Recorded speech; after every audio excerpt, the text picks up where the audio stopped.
Over 200 schools and universities took to the Rift 4 months ago, and now just 3 remain. With the grand finals in Raleigh, North Carolina happening at the end of the month, one school has already claimed their ticket, that being the Kings of Collegiate in Maryville University, looking for their first title in 6 years. Who will join them in that grand final? It's going to come down to this, the battle between Ole Miss and Winthrop.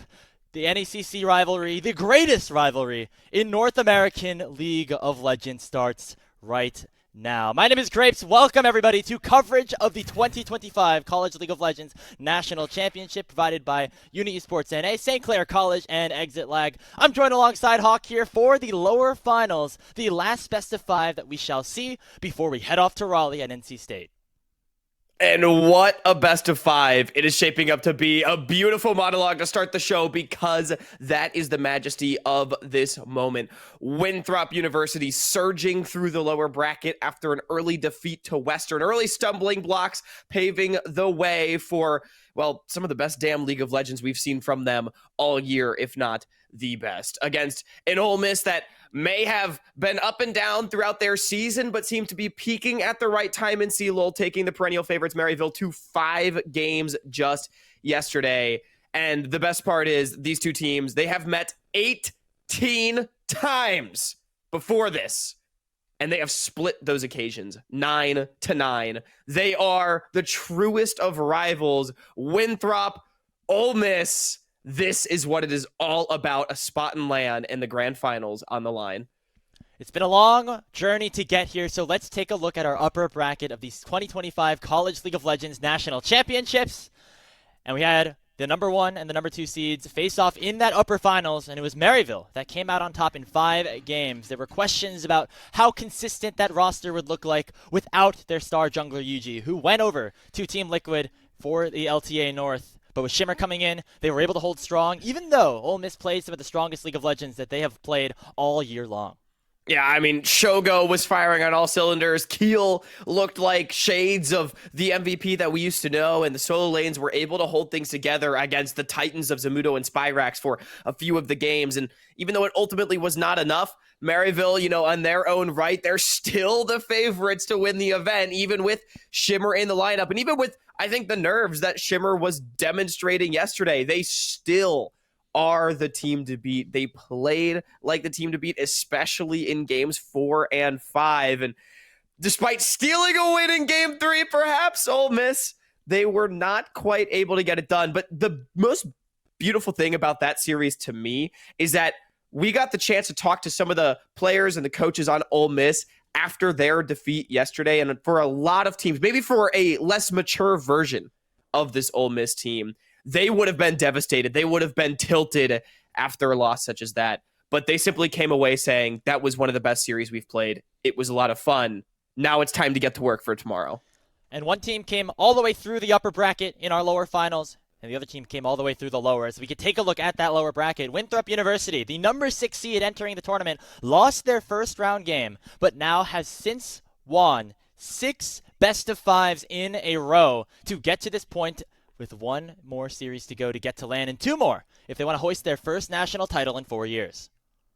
Yeah, I mean, surprisingly, Winthrop is the team that's hoisted a national title the most recently, by the way. Everyone knows about Maryville trying to reclaim their dynasty, and perhaps Ole Miss trying to build one off of the back of their superstar, back-to-back former champion AD Carry, but Winthrop stands in their way, and Winthrop, almost a dynasty that they've built in their own right, one in which they have just yet to completely take that next step forward to get to the absolute top. They've always been good with this roster, the core that they've had, Denethor mobility for the better part of the last 3 years now, but they had never made it past top 4. They hadn't really found the trophy that they're looking for, not just in CLOL, but also in semi-pro. However, now they're in top 3. Now they have 1 best of 5 against their greatest rival, the team that they know the absolute best, to try to make it to their first final since 21, to deny Ole Miss their first ever final in school history, and go up against the team that they beat all the way back in 2021. And this rivalry, of course, dates back to multiple years ago, back 2022, 2023, once Ole Miss first became a varsity esports program. These schools have been duking it out in the NECC for the last 3 years, as multiple finals matches. This was the lower finals matchup this time around, but it's always very close. Sometimes Ole Miss wins, sometimes Winthrop wins, and that's the beauty of it. Even if you think a team is looking better on the day, you never really know what exactly you are going to get in the moment that matters most. And while these teams have locked in top 4 and have playing for a spot to get into that LAN, to get to that finals at NC State, they're also playing for the prize pool, which of course is a big part of this CLOL championship as well. Directly $2,000 on the line here, with the potential to have that number double once you get over to Raleigh. Oh, yeah. And the prestige, of course, of playing on the LAN stage. Everybody wants to complete their road to Raleigh. Winthrop's had the longest one, but they are getting damned close. And Graves, we keep saying it. It all comes down to this. So how about we get into the rosters themselves, starting with Ole Miss. The University of Mississippi, we already mentioned it, headlined by the outspoken AD Carry, perhaps the greatest to ever do it in collegiate, Shogo. He's most certainly building himself a case for it. Was back-to-back champion in 2022 and 2023 with the University of St. Thomas. And although Ole Miss fell short last year on Mother's Day, mind you, in a reverse sweep to St. Louis University, this team has looked even stronger this year with new additions in the mid-jungle, Keel and Asila. And now with Shogo being on Ole Miss and with University of St. Thomas out of competition, this player, this AD carry, the only remaining player left alive in the tournament, I believe, that has won a CLOL national championship. It was in 2022 and 2023. He has a chance to get a third, which only one other player, that's Saskio, has done before. And guess what team Saskio has played on in the past? It was Winthrop and Ole Miss. And so Shogo has to now take down both of those teams, both of his schools, of both of his potential rivals, in order to get to that point, to get that crucial third title, and to potentially call himself the greatest of all time. But overall, Ole Miss, the #1 seed out of the NECC, it's really the Shogo show, but I think in that series versus Maryville, Hawk, we saw the top side actually really come to play. Yeah, I mean, Stray was able to get a couple games over Zamudo, which we expected to be a major pain point for Ole Miss, and even Keel and Asila, who, Keel, undoubtedly a great player, but we've sort of seen a bit of inconsistency from him on this Ole Miss team. I think sort of getting back to form has been the story of this year for him, and he has actually been able to do that. He played so well last night, in my opinion, particularly around the team fights and then in the later stages of the game, buying a lot of space for Shogo. And then we've got Asila in the mid lane. And Grapes, I'm not going to sugarcoat it. He's been the biggest question mark on this roster the entire year. The youngest player, the newest addition. He didn't really have much of a resume to speak of whatsoever before coming to Ole Miss for this season to replace your Uncle Sam. And I mean, he had a couple of good moments last night against Maryville, but ultimately Spyrax was able to get the better of him, I think, to the expectation that we had. And I mean, it really is. This top side has to step up. We know that Shogo is going to perform. He's one of the most clutch players I have ever seen, but the top side needs to be able to rally, because if Shogo's forced to 1v9, Ole Miss struggles to win games. And if we can flip it over to the Winthrop side, it's going to be a tall task, because particularly looking in the mid jungle, Wilson and Sword, they are coming off of MVP performances yesterday. A fantastic series against Kenvi and Bradley in their series yesterday. This team has faltered at times throughout the 2025 season. Struggles in the NACL at the start of the year. Struggles in the NECC, specifically losing 2 times in a row to Ole Miss in that playoff bracket. And of course, culminating in that drop down to the lower bracket with a loss to the University of Western Ontario. But Winthrop, ever since then, have looked like a whole different beast. They have locked in and they are ready to go for that second title, their first in 4 years, potentially make it to their first LAN finals of all time in terms of the CLOL National Championships. And Mobility is the other big star on this team alongside Denethor. They've been holding it down in the side lanes. But again, what we've been able to see from Wilson and Sword over the last couple of weeks, particularly in their series against UST and even in the games that they played against Supernova, which is the Ole Miss roster repackaged in the NACL, that definitely gives us the feeling that this could be a very close series, even though Ole Miss won the last time they faced relatively handily in CLOL specifically. Yeah, I mean, the thing with Winthrop is that their roster, the name of it is always going to be balanced. They have great players in all 5 roles. Maybe not the same level of polarization that someone like Shogo brings to the table on the opposite side, but this roster undoubtedly very strong. And while we think bottom lane might be a little bit Ole Miss favored, for as talented as we think Mobility and Only 35 are, by the way, we still think that lane might go slightly the way of Ole Miss. Denethor, Denethor, Wilson, and Sword, that topside trio, they've been the ones really elevating this Winthrop team to quite a few wins recently. I know Denethor in particular, he's been getting more attention from Winthrop, I think, in recent weeks, which has made their performance better, in my opinion. It's not all about Wilson and Wilson and Sword playing around themselves, but you know, getting up towards the top side, diving Denethor, getting strong on the side lanes. Winthrop, one of the best teams at playing towards the side lanes in all of CLOL, maybe second only to Maryville University. That's something Ole Miss has struggled with quite a bit, who relies a lot on big-time team fighting. I want to see Winthrop try to spread the map. I want to see them get Denethor going. We know Mobility can be a big carry in the team fights. All he's got to do is survive in the 2v2 against Shogo and Rhino.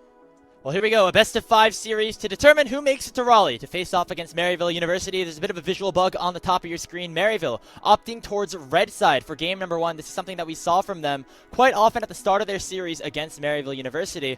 In this non-fearless format, Hawk, it is very imperative to get players counter picks, especially now that you will be able to kind of trade back and forth with these OPs every single game.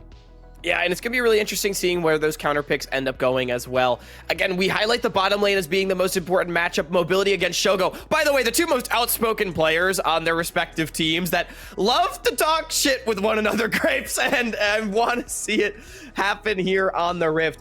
The Gnar for Denethor, though, we played 3 games of it against UST blind, and TC Porsche did not really have an answer. Stray, again, I think a better player than Porsche, but not by a lot. I still expect this to be a Denethor favored matchup, and to me, it's still a great measuring stick. Can you match my Gnar? Yes or no? The answer for Porsche was no.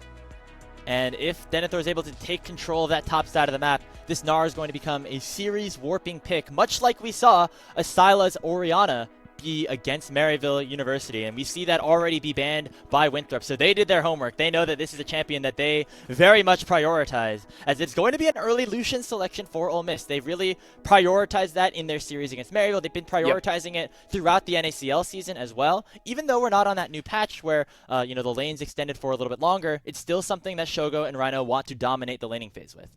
And it's just so good, not just in the laning phase, but again, Lucian, it's all about mid-game, mid-waves. Don't let Mobility ever get priority on mid, and it allows Ole Miss to dominate in river control. Maryville gave this one over in game 1, and it was promptly banned for the rest of the series after Ole Miss took it. The response from Mobility in only 35 is good with the Zyra Khan, but I'll be honest, giving Shogo a pick that he can have major mid-game agency on is not usually a recipe for success.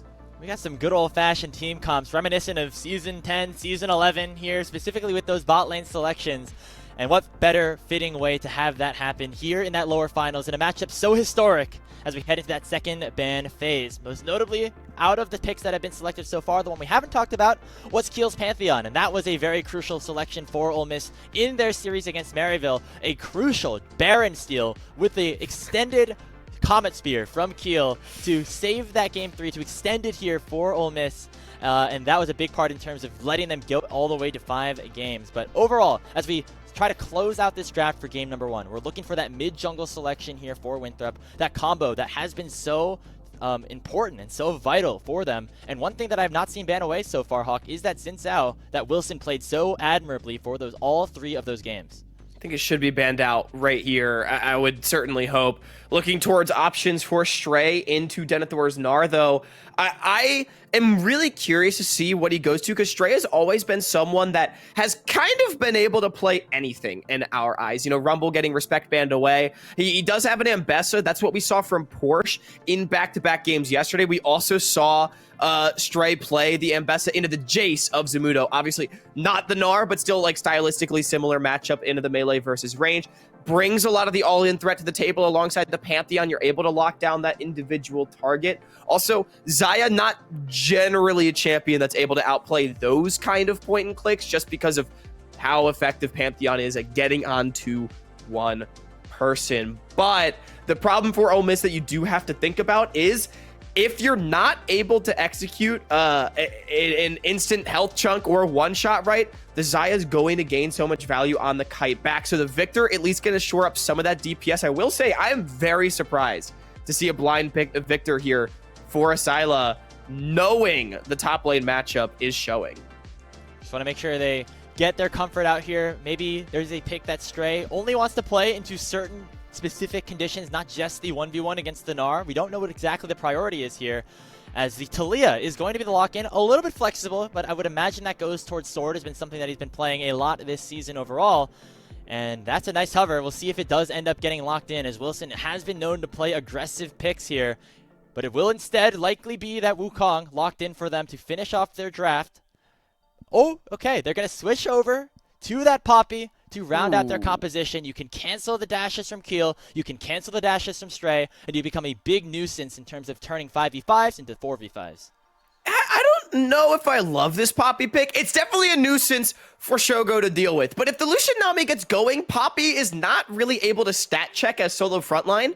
Obviously, you do have the dive from the Gnar as well, but I think there's not actually a lot of point-and-click lockdown for this Lucian, and we know Shogo has got the sauce to glide through these fights. Now, with the Gragas being picked up on 5 here for Stray, I also don't love this pick. It's very disengage heavy, but I just don't see Winthrop's composition needing to dive too much. It's really just about creating space for mobility and sword. So I'm not a fan of either of these 5 picks going both ways. It does give Denethor the lane, most importantly. When we talk about Winthrop's ability to play 4 sides, obviously the Gragas not going to have any issues matching later on, but you are giving up priority. And if the expectation is that sword just should be able to get pushed into a Scylla because that's been a pain point for Ole Miss, a lot of responsibility on Shogo and Rhino to try to early win a lane that's actually not that easy to early win. Zyra Khan, a lot of ability to fire back early levels against the Lucian Nami when that combo is at its weakest. And that's why I'm expecting Keel to spend a lot of time towards that bottom lane. He can leave Stray on an island on that Gragas. He can sustain on his own. Syla's going to be able to wave clear, match the amount of pushing power that Sword has as we get later on into this game. But if Shogo and Rhino do not deliver, if they do not have a dominant laning phase performance, it's going to be up to Syla to provide a lot of that late game damage, right? On this Victor, somebody who, you know, is going to be able to dish out damage once we do get later in the game, and once maybe Shogo's DPS does fall off a little bit. And this is a player that had definitely had his moments, but certainly still was outclassed by a player like Spyrax in that best of 5. Yeah, I do agree. I mean, a lot of responsibility on Victor. The issue that I've been seeing with Victor recently, too, is I feel like it's been taking too long to come online in a lot of these CLOL games where we've seen it picked, where we know how much damage Victor can do, but it does spike later. Ever since the Arcane rework, it's just not as good at dominating early mid-game team fights, and it's much more about, like, after 2, kind of getting towards 3 items, right? And to your point, it is a little bit after that big Lucian power spike. Now, I will say, no pure tanks on the side of Winthrop does mean Shogo will be able to cook later on. But Grapes, all eyes on the bottom lane. We could not want it any other way. A volatile 2 versus 2 with junglers that want to get involved early. It is the greatest rivalry in League of Legends right now. Winthrop University against Ole Miss, first spot in Raleigh. Maryville awaits them. The winner of this series. It's either a rematch of that upper finals that was controlled by Maryville 3-2, or it'll be a rematch of the 2021 finals, the only CLOL finals that was not played in a LAN in the tournament's history. And, you know, that's something that both schools are aware of. Both schools have that rivalry against each other. So if Winthrop wants to complete that full lower bracket run, to finish off against Maryville would be an absolute treat for an organization that has been storied over the last couple of years, both in League of Legends and in Valorant, as Winthrop is also playing in that CVAL lower finals, with the winner of that series also having the chance to face Maryville. Yeah, the Kings of Collegiate waiting at the top in both brackets. And I just want to reemphasize, too, as we get into this early game, both these teams peaking at the right time. I mean, Winthrop, they absolutely ran over UST yesterday. And we can sit here and say, oh, UST, they didn't show up. But, I mean, Winthrop looked so damned good. They weren't individually outclassed anywhere by a team with copious amounts of talent. And their team play was just fantastic. And many people saying that the series yesterday was maybe the best that they've seen from Ole Miss throughout their year. So, I mean, not only is it a great rivalry, but it's 2 teams playing their best. And as expected as well, both junglers starting on the top side, moving towards bottom to make an influence towards this lane that we have on our screen. Where it all matters, down there in the bottom lane. Shogo against Mobility. They're all talking a little trash before this series. Shogo called out some of the little things he thinks that he can do better than Mobility throughout this best of 5. Mobility said, I'm just going to let my gameplay speak for himself. He predicted a 3-0. So some bold words still put out here by the Winthrop 80 carry and by, of course, this organization and by this team, but they were a little more humble with it potentially. I mean, hey, both the violators of Winthrop now predicting a 3-0. We had only 35 on the show yesterday. He said, I don't really care who we play against. I think we'll 3-0. And I mean, I'm not expecting that. I will be honest. I don't believe that these two teams have played a single series against each other that has been a sweep this year. Unless you count a 1-0, as well as a 2-0 for Ole Miss, I believe, or for Winthrop, I'm sorry, in the HuFest Invitational last fall. That being said, Ole Miss was not at full strength when that tournament was taking place. I believe they had some players out of position for that. So a little bit of asterisk there, but still, overall, the story remains 9-9 overall between these two schools, dating back to the start of the academic season. I mean, that's just a rivalry that you don't see often in terms of College League of Legends teams playing each other that much in general. I mean, 18 but also games just the fact that it's so close adds to that level of intensity. Yeah, 18 games is crazy, but Grapes, I will say I like this move from Kiel. Syla has really been trading heavily, trying to secure the push, and Kiel sort of reinforcing that by walking towards mid. Because we can talk about the importance of bottom lane a lot, but you're not really able to effectively play towards a side without having mid push, especially when there's a Taliyah in the game. So I think not allowing Sword to dominate in this laning phase. Funnily enough, one of the win cons for Winthrop was the exact same thing yesterday against Bradley, and maybe Ole Miss shoe on the other foot right here. It's going to allow this Lucian Nami to operate much more freely. And in terms of like the full all-in, I think that mobility at only 35 can definitely pack a punch. If you can stack that Grand Entrance alongside the Blade Caller, the root for mobility, that could be a big trade. But in terms of the little pokes here and there, definitely benefited towards Ole Miss, being that they have that double range bottom lane. Just more advantages in terms of generating distance and firing off those mystic shots like you do see there. As our junglers have rotated back up to the top side to complete their clears. Reminder, we are on the old patch. We are on 25.8. That means that the grubs are spawning in about a minute and a half's time, and we might see a situation where Ole Miss try to push this bot lane in and go for a reset to try to secure those grubs. That's immediately what they're going to do. Yeah, I mean, a really great composition. Built the skirmish early on into the game. Yeah, Victor, Pantheon, all those guys, they like to have level 6, but you don't need it that badly. And honestly, Winthrop's early skirmishes aren't great. Only 35, again, is the only real lockdown on this side for Winthrop, so it becomes very difficult to deal with a fairly mobile composition here for Ole Miss. Show goes out of meta. That means that mobility and only 35 can lay the pain down a little bit. Interesting to note, neither bot lane took combat summoner spells per se. It's the barrier heal bot lane, so prioritizing sustainability, keeping themselves healthy. And I think that goes to show, Hawk, that these bot laners, they don't want to make a mistake that's going to cost them the laning phase. They don't want to necessarily risk it until the moment is right. And again, I think it's also both these bot laners realizing that dominating each other in the laning phase is just not the name of the game. As Wilson Keel's caught. Going aggressively here onto Keel. Already popping the Weaver's Wally. Blast comes out to safety, but Sword going to come in. The seismic shove does not land, but there comes that Unraveled Earth, and it's going to secure first blood for Winthrop.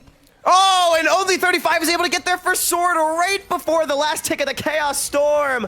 Keel gets caught out. He didn't have the Aegis up to deny the damage, the sidestep. I thought he lived long enough for Syla to trade it back, but the heroics of Winthrop support are able to secure one. Ultimately, it does delay the base for Winthrop to match this swap, so it's not the end of the world for Ole Miss, who's quite far ahead of the play, actually. Honestly, fairly even trade, in my opinion. Yeah, they got their bot lane up first. Keel's going to be able to respawn and actually get to that grub camp a little bit quicker than Wilson, and we'll see how quickly Ole Miss do want to start this. Ole Miss is on the way with 4. Were used by the top laner. Keel has no flash. However, Keel does not have a flash. He's going to get trapped in a 1v3 situation inside that pit. He's going to pop the Aegis to try to stay alive, but there's another seismic shove. Keel will get one grub, but it will cost him his life as Ole Miss is now up 2-0.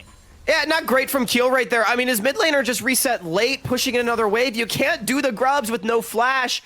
And Winthrop just simply resets and comes back out onto the map as 4. Again, team play was so good for them around neutral objectives last game. Now, mobility did drop quite a few creeps onto the top lane tier 1 while that was going on, but still 2 kills to Winthrop.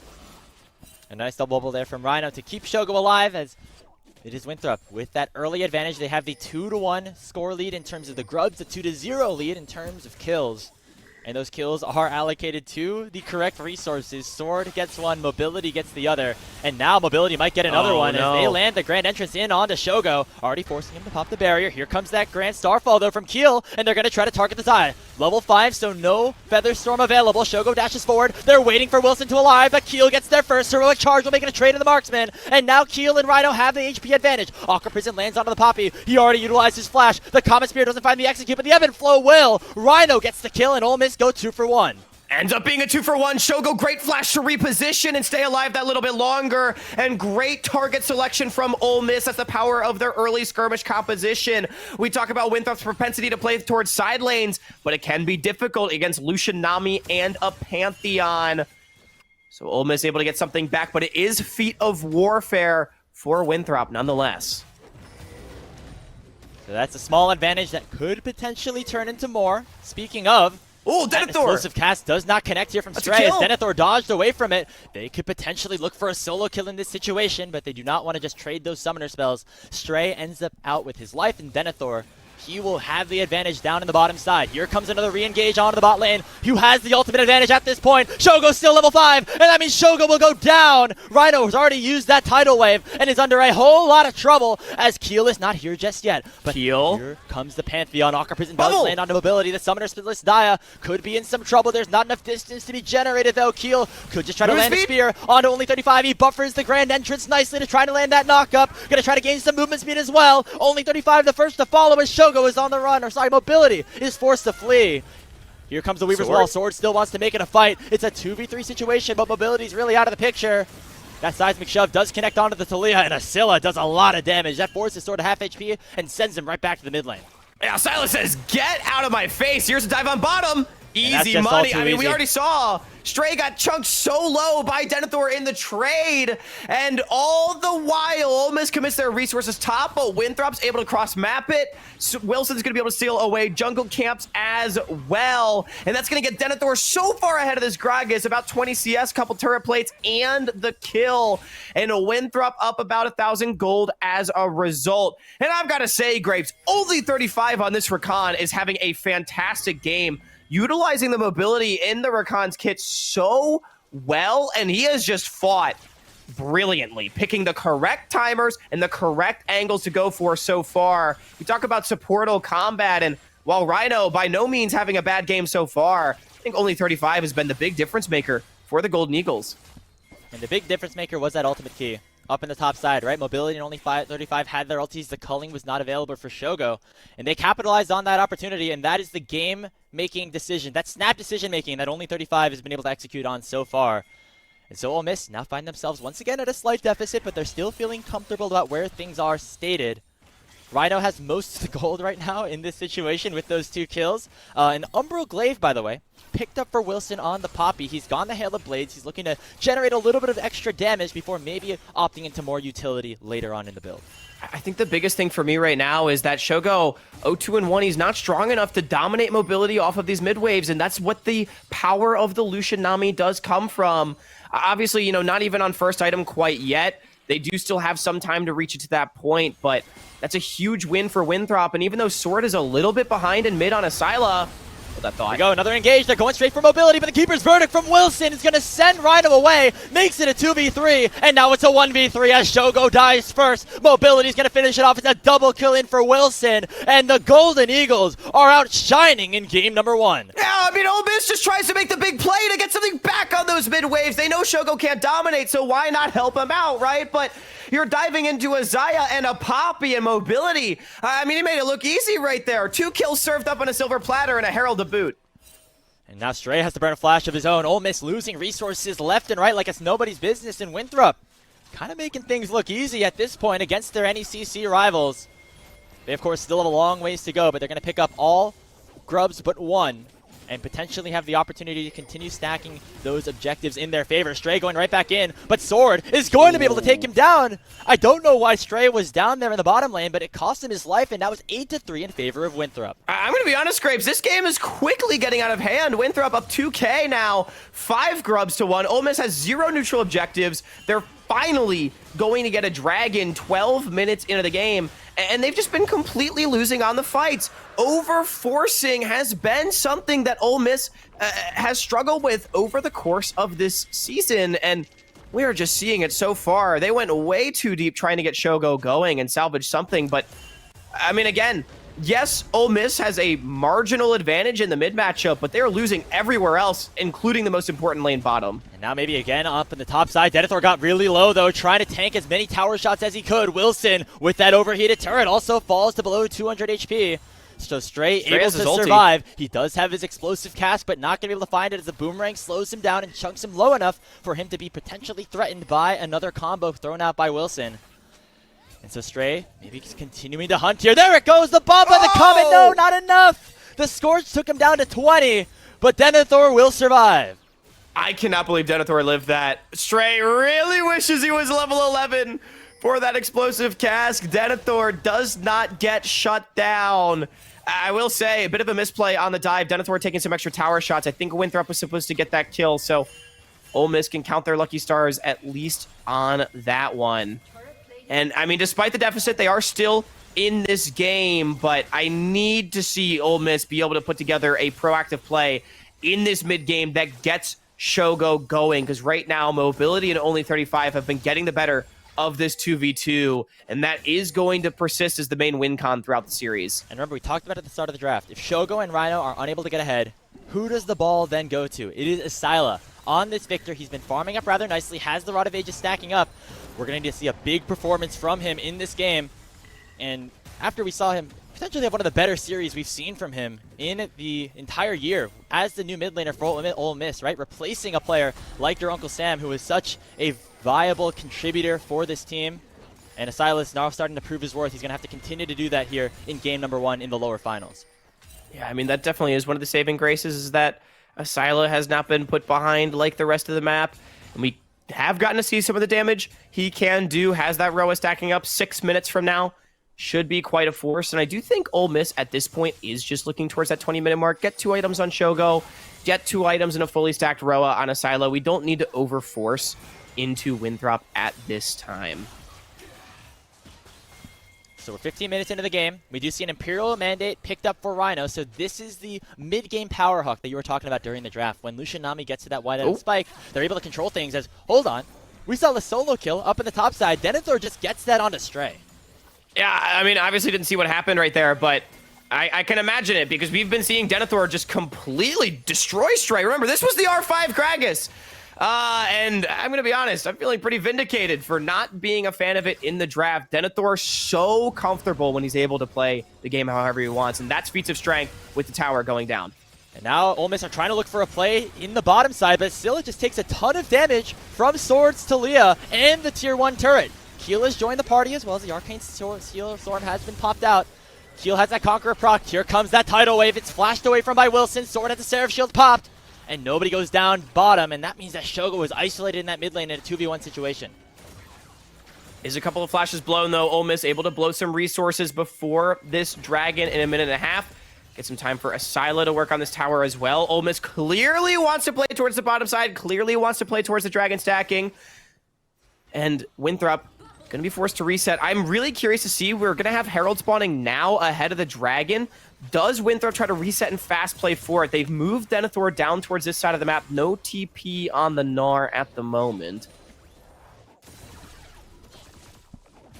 Doesn't look like a full contest or a full setup just yet. Obviously, there's still some time until that dragon is up at the ready. Winthrop, with the control that they have in this game, over almost a 3,000 gold lead, would love to even up that dragon. Ole Miss hasn't reset, though. Winthrop can just come out on the map and rip Herald, I think. Keel is super late. They should be able to, as it looks like Wilson is hovering around that top side, and Mobility and Only 35 headed back to the mid lane. So Denethor going to be free to split push on his own, only having Stray to match him at this point, and we've already seen that's a matchup that he likes at this point in time. So Winthrop should be able to pick themselves the Herald up for free. Yeah, I mean, again, Ole Miss was just so late on their reset, and they're just going to lose out entirely. Not even getting Dragon Control, by the way, because Keel redeployed onto the top side of the map just to be late to this play. That is not great macro from the Land Sharks. Shogo, He gets knocked he's up. dead. He gets hit by that Blade Color as well. Summoner spells both blown, and Shogo is still under a whole world of hurt. The dancing arrows come through. One more auto attack, and Mobility will slay his marksman companion and pops the question mark ping. Yeah, I mean, that's a mistake from Shogo, getting caught by the Grand Entrance in mid, able to be followed through with the root, and Denethor is just going to continue destroying Stray. He hits back to Mini, but that's going to just get him that extra DPS. Denethor's on a killing spree, and the Golden Eagles are currently running away with this game number 1. As I say that, though, a skirmish has erupted in the top side. Asilla already picking up that first kill on his sword, but the crowd control is just too much, and Mobility has arrived. He gets the kill onto the Victor, and now Keel is in a lot of trouble as well. He jumps forward, picks up a shutdown onto the Poppy, but it will come at a cost of his life. Rhino here just to issue out a little bit more damage with the teleport coming in from Denethor to try to cut the Nami off. But Rhino should be able to survive unless he's walking straight into his doom. It looks like Rhino will be okay. And overall, Winthrop still taking control of the map. I mean, again, it's just everything being used. Denethor's just destroying him. Why are we walking up, Rhino? Just underestimating the might of this Gnar. 2 full items in 18 minutes. He's looking for the kill under the tower for Shogo. And he knows that it's all love, but right now, it's personal, as Winthrop are controlling the map on all facets here in Game 1. I mean, Winthrop is just destroying Ole Miss. It's taking everything that Ole Miss has just to try and fight back, much less actually doing so successfully. Meanwhile, Denethor is just styling on this game. Mobility has gotten up to 4-1-4 as he has completely put Shogo's Lucian out of this game, doing that what Maryville could not, by the way, which is dominating this Lucian pick and making it a non-factor. And now they're going to be able to take the dragon probably for free because Ole Miss does not have the resources to fight for this. Keel has to ult cut out, off. He tries to pop the ulti, but there's just too long of a channel time, so he will be going down in just a couple of auto attacks. It is only 35 to claim the kill, as it's now a 10-kill advantage for Winthrop as they pop the Herald mid.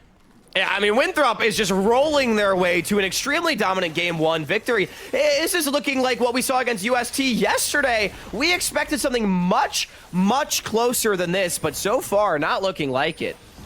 And you think about what Ole Miss was able to do against Maryville, you thought maybe they'd be the favorites here, but right now, it's Winthrop looking to complete the lower bracket run. Asila gets dominated underneath his own tier 2 turret as it goes down. It's Denethor now unstoppable on the Gnar.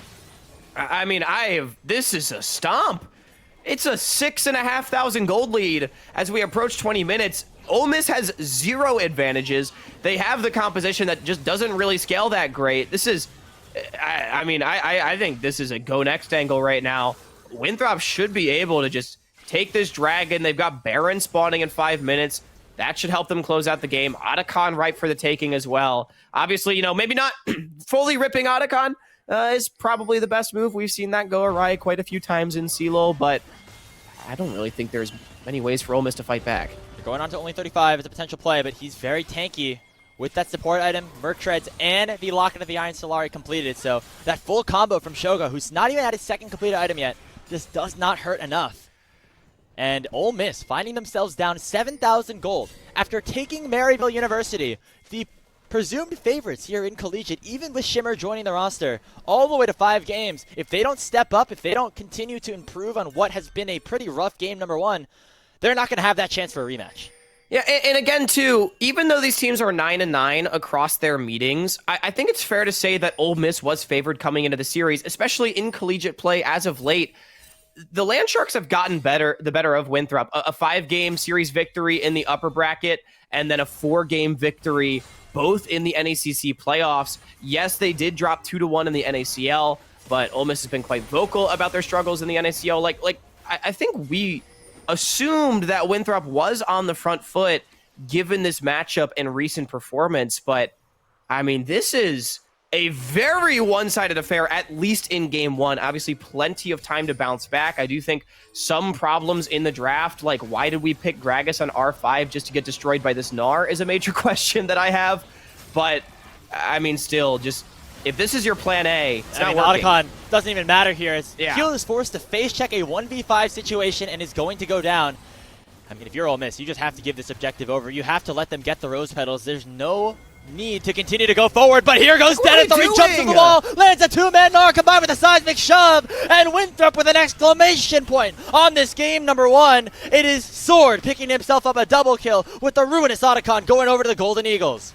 I expected to see Ole Miss locked in after a 5-game series against Maryville, but instead they walk into the river in a 4v5 situation down nearly 10,000 gold. What are we doing there? I mean, Rhino and Asila, that is a terrible, terrible play. It doesn't change the outcome of this game. Winthrop was already going to win, but I mean, I am just not impressed right now as Winthrop takes their 5th tower, rather, I think 6th tower of the game, if I'm not mistaken. We're going to get another replay. I mean, there's not really much to go over. Keel is trying to face check a choke point against a super fed Xayah. It was never going to work, and I mean, it's just more of Winthrop getting a handle on this game. And big props to Only 35 as well. Popping the heal to allow to get Denethor that extra movement speed that got him over the wall a little bit quicker. That could have been the difference maker in terms of landing that stun onto those 2 players of the Land Sharks, who now are down a tremendous amount of gold. It's 9,500 in Winthrop's favor.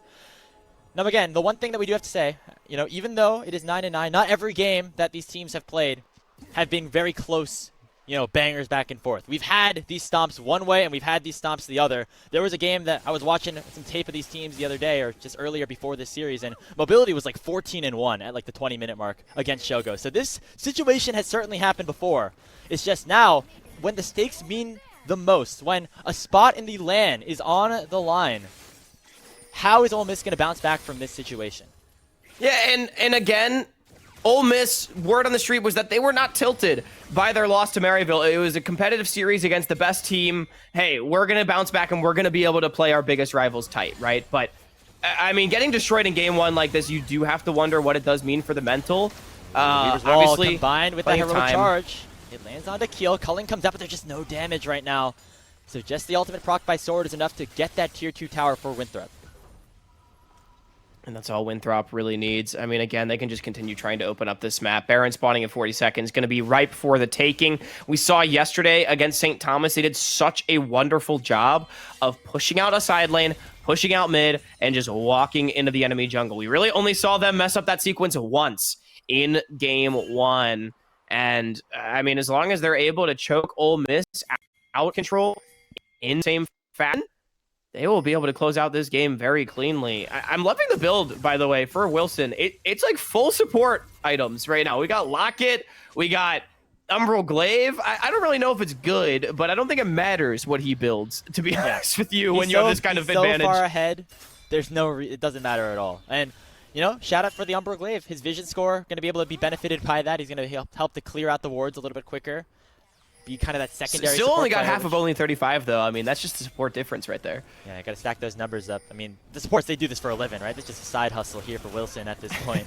As the Baron is up and available, we'll see if Winthrop just want to rip it on spawn, or if they're going to try to force Ole Miss into a situation where they could just win a fight and maybe end the game off of it.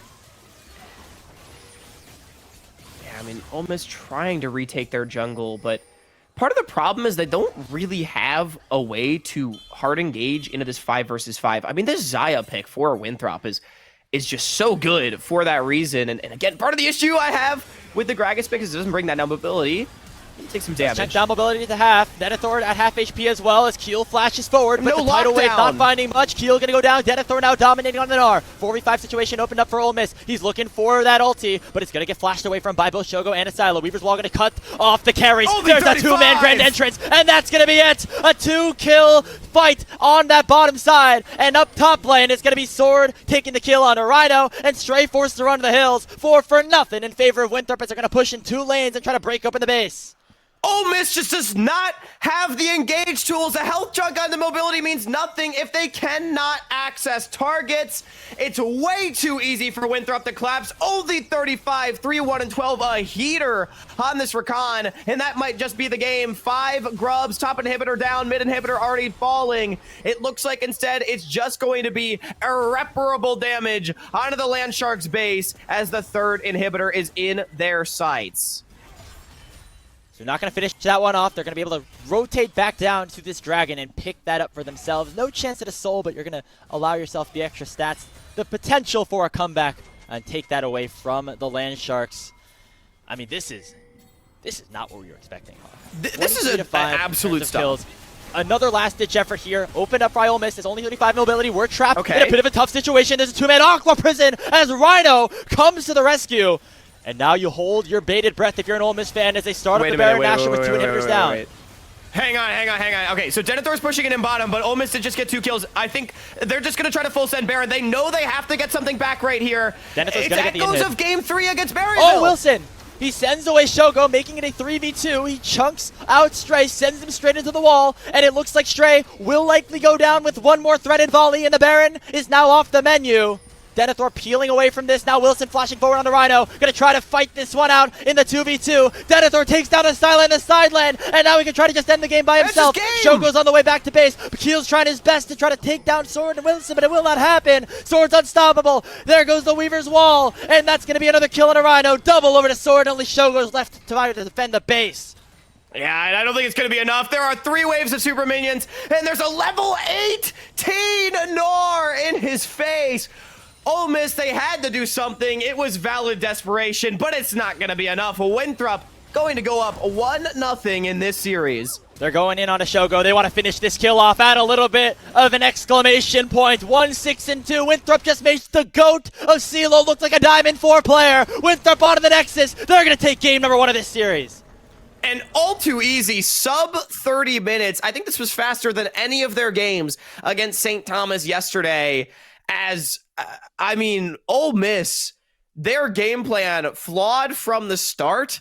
And as soon as Shogo was not able to get big on this Lucian, there was just no hope in hell. And I got to give credit to Only35, who had a phenomenal game on the Rakan, finding every single angle that Winthrop needed to get a handle on this one. Just pristine gameplay from Winthrop, and that's all we've seen from them, to be honest, Hawk, in the lower bracket so far. They lost 3 games in total, 2 with University of Western Ontario. They've dropped just 2 games in the lower bracket entirely on their massive run, and they keep that number at 2 as they go up to 1-0 in this best of 5 against Ole Miss. And if you are the Land Sharks, you're NECC champions, right? You're the team that took down Winthrop in 2 straight best of 5s in the playoffs. But now, in this moment, you're down 1-0. Obviously, deficits have been faced by Ole Miss in the past, but they're going to need to bounce back, and they need that bounce back quick. Yeah, I mean, we just got to put that game out of sight, out of mind, because, I mean, it was not even close. Hey, now we're playing a best of 4 where we got to win 3 of them, right? That's really all it is. The game plan was just not there.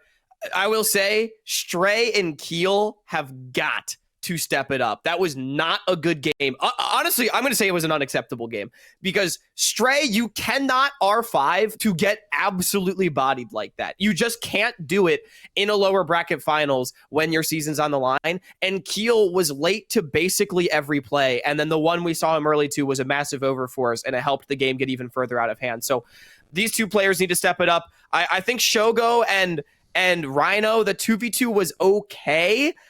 It was when the intervention started coming that it just went not according to plan. But I do want to remind everyone at home, the expectation was that Shogo and Rhino would be able to have the better end of this 2v2. It's not good enough to just be okay. And so, honestly, they got to step it up too. All of Ole Miss has got to step it up. Winthrop, they're clearly firing on all cylinders. We talk about it, balance across the board. They can carry from anywhere, and, well, they just carry it from everywhere.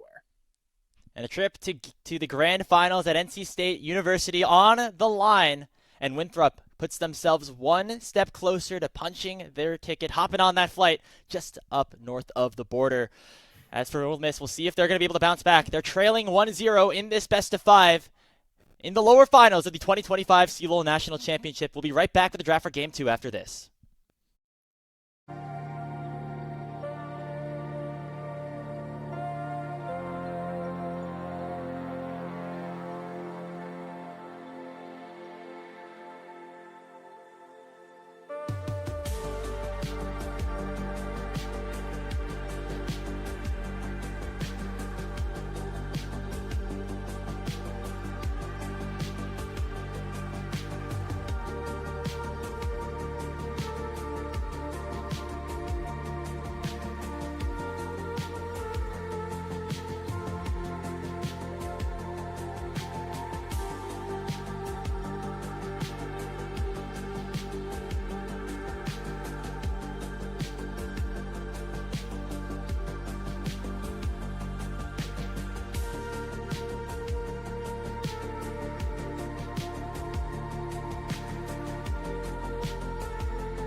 Back here with coverage of the 2025 College League of Legends National Championship in the lower finals, where Winthrop University took a game one victory, I should say, over Ole Miss, and the University of Mississippi gonna have to bounce back here in game number 2. Otherwise, their chances at making it to their first ever LAN finals, Hawk, are gonna suddenly be in big trouble.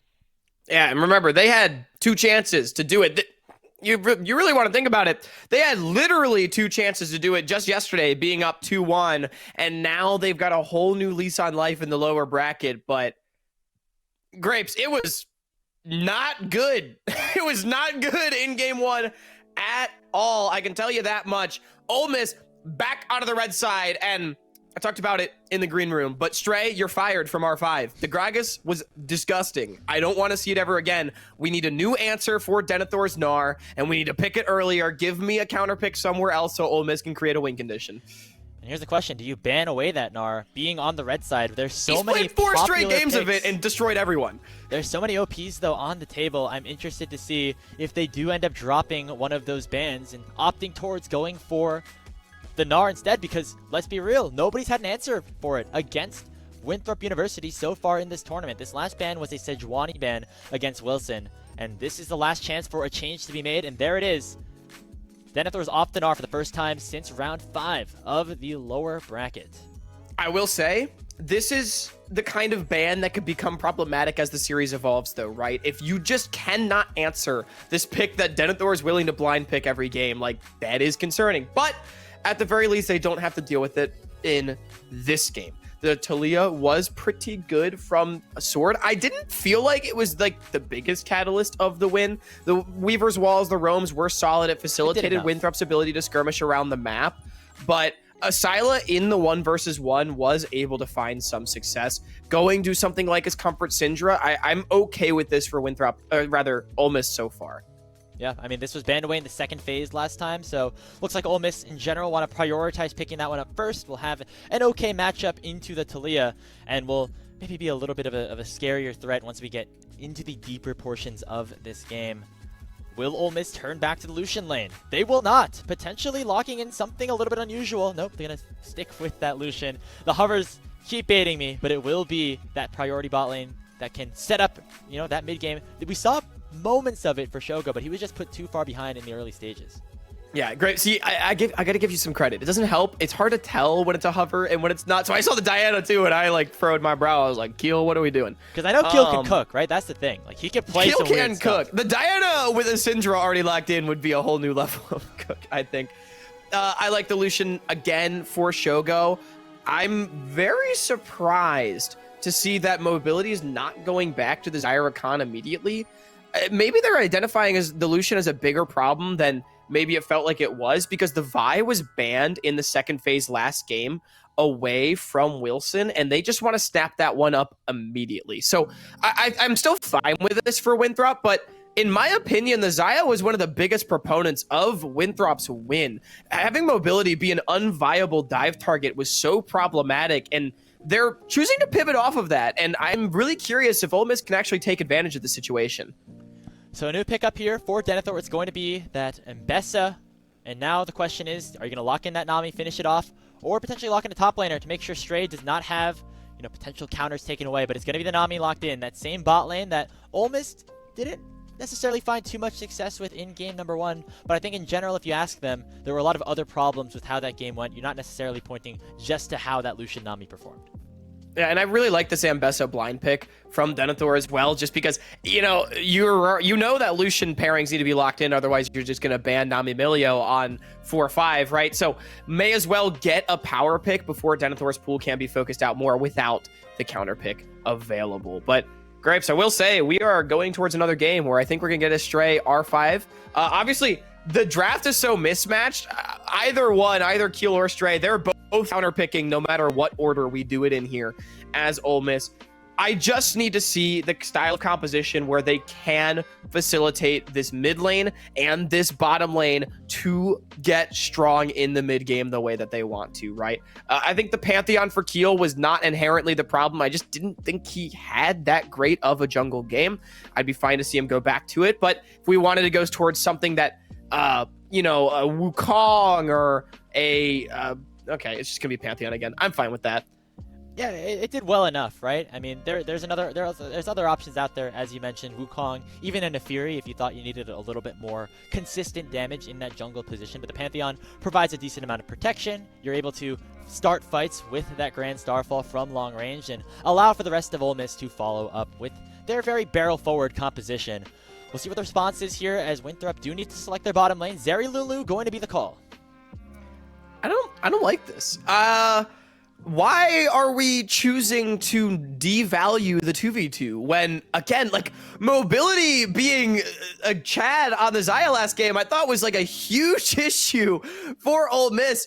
I seem to be misreading the game one, at least compared to what Artemis saw at the very least, because Winthrop's shaking things up quite a bit when I don't feel like they were under pressure to do so.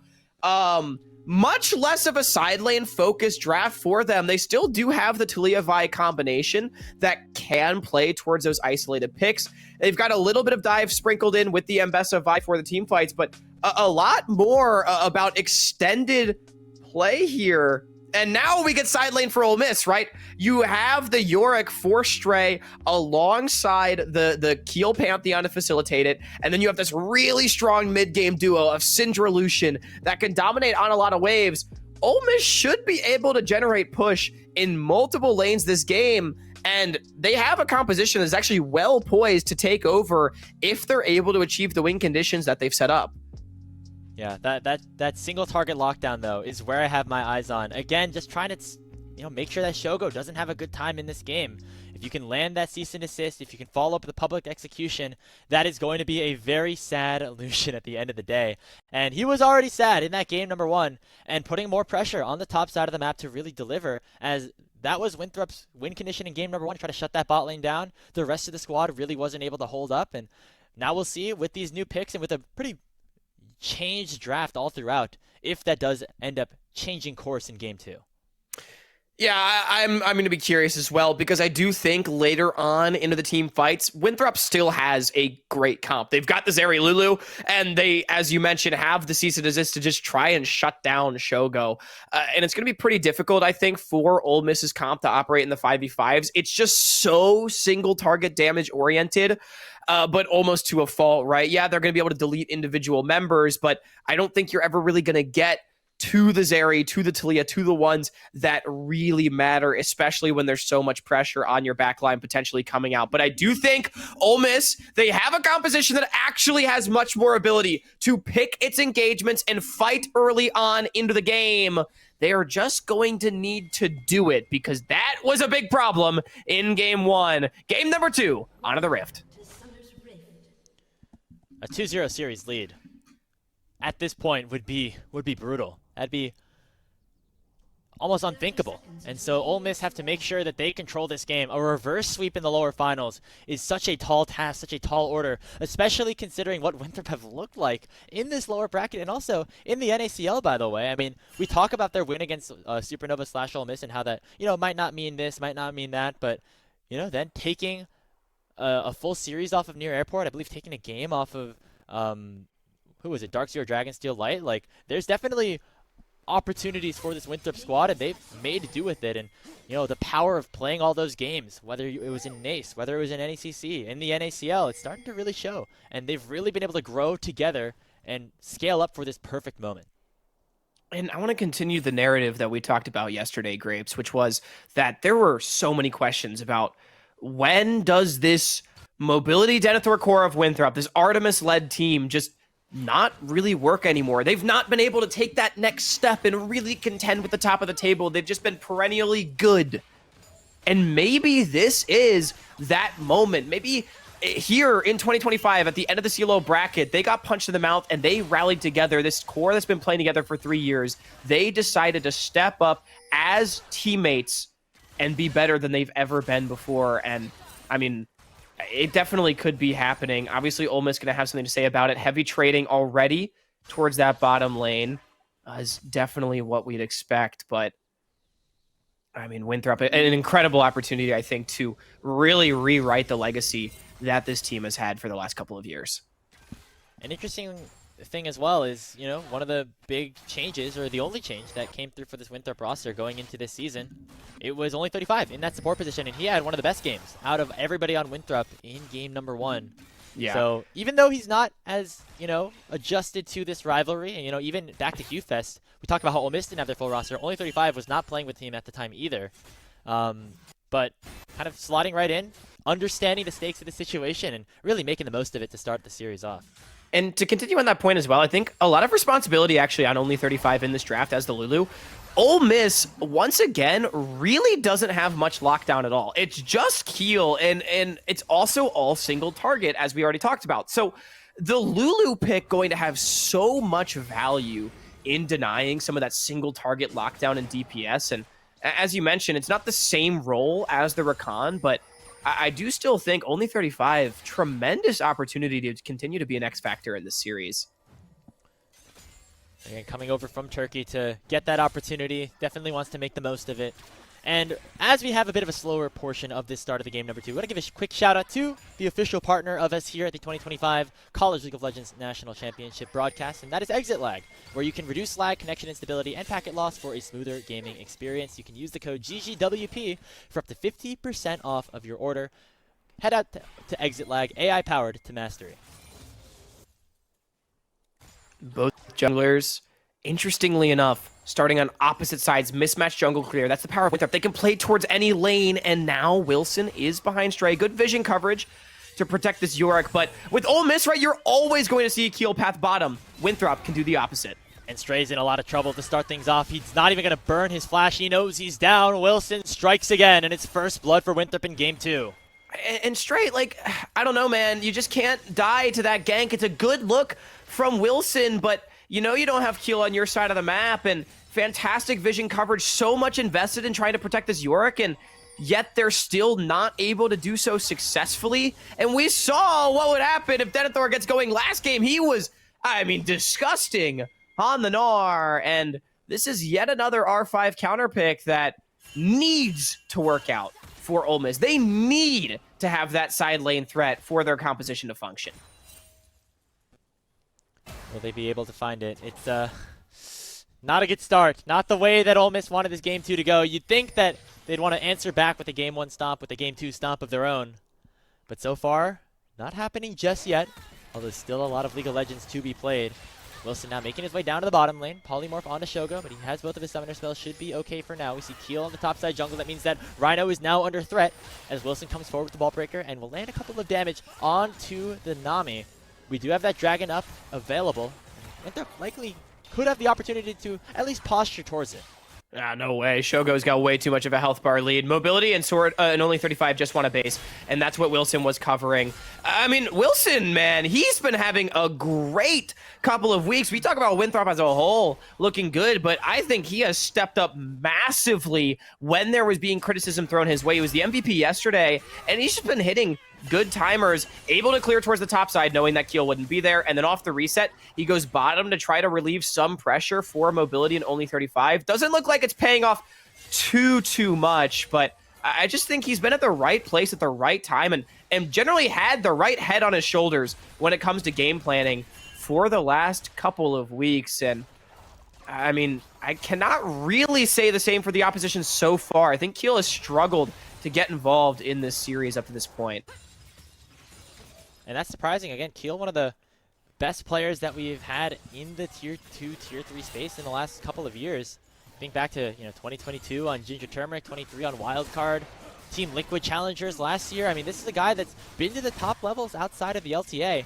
And going into this season, seeing him join Ole Miss, that was a big boon for them in terms of expectations, in terms of those preseason power rankings. And he's definitely had his good moments, but the fact that he hasn't really contributed so far in this series definitely raises a couple of eyebrows, and we're going to need to see much more out of him in the duration of this series if he's going to want to be at that LAN in a couple of weeks. Now, Grapes, I know we're barely 7 minutes into the game, but I got to say, it's already better for Ole Miss than it was in game 1. They got a dragon in half the time, and they have not lost as many kills. Only 300 gold instead of like 1,000 at this point. So you know what? We'll take it. It's progress.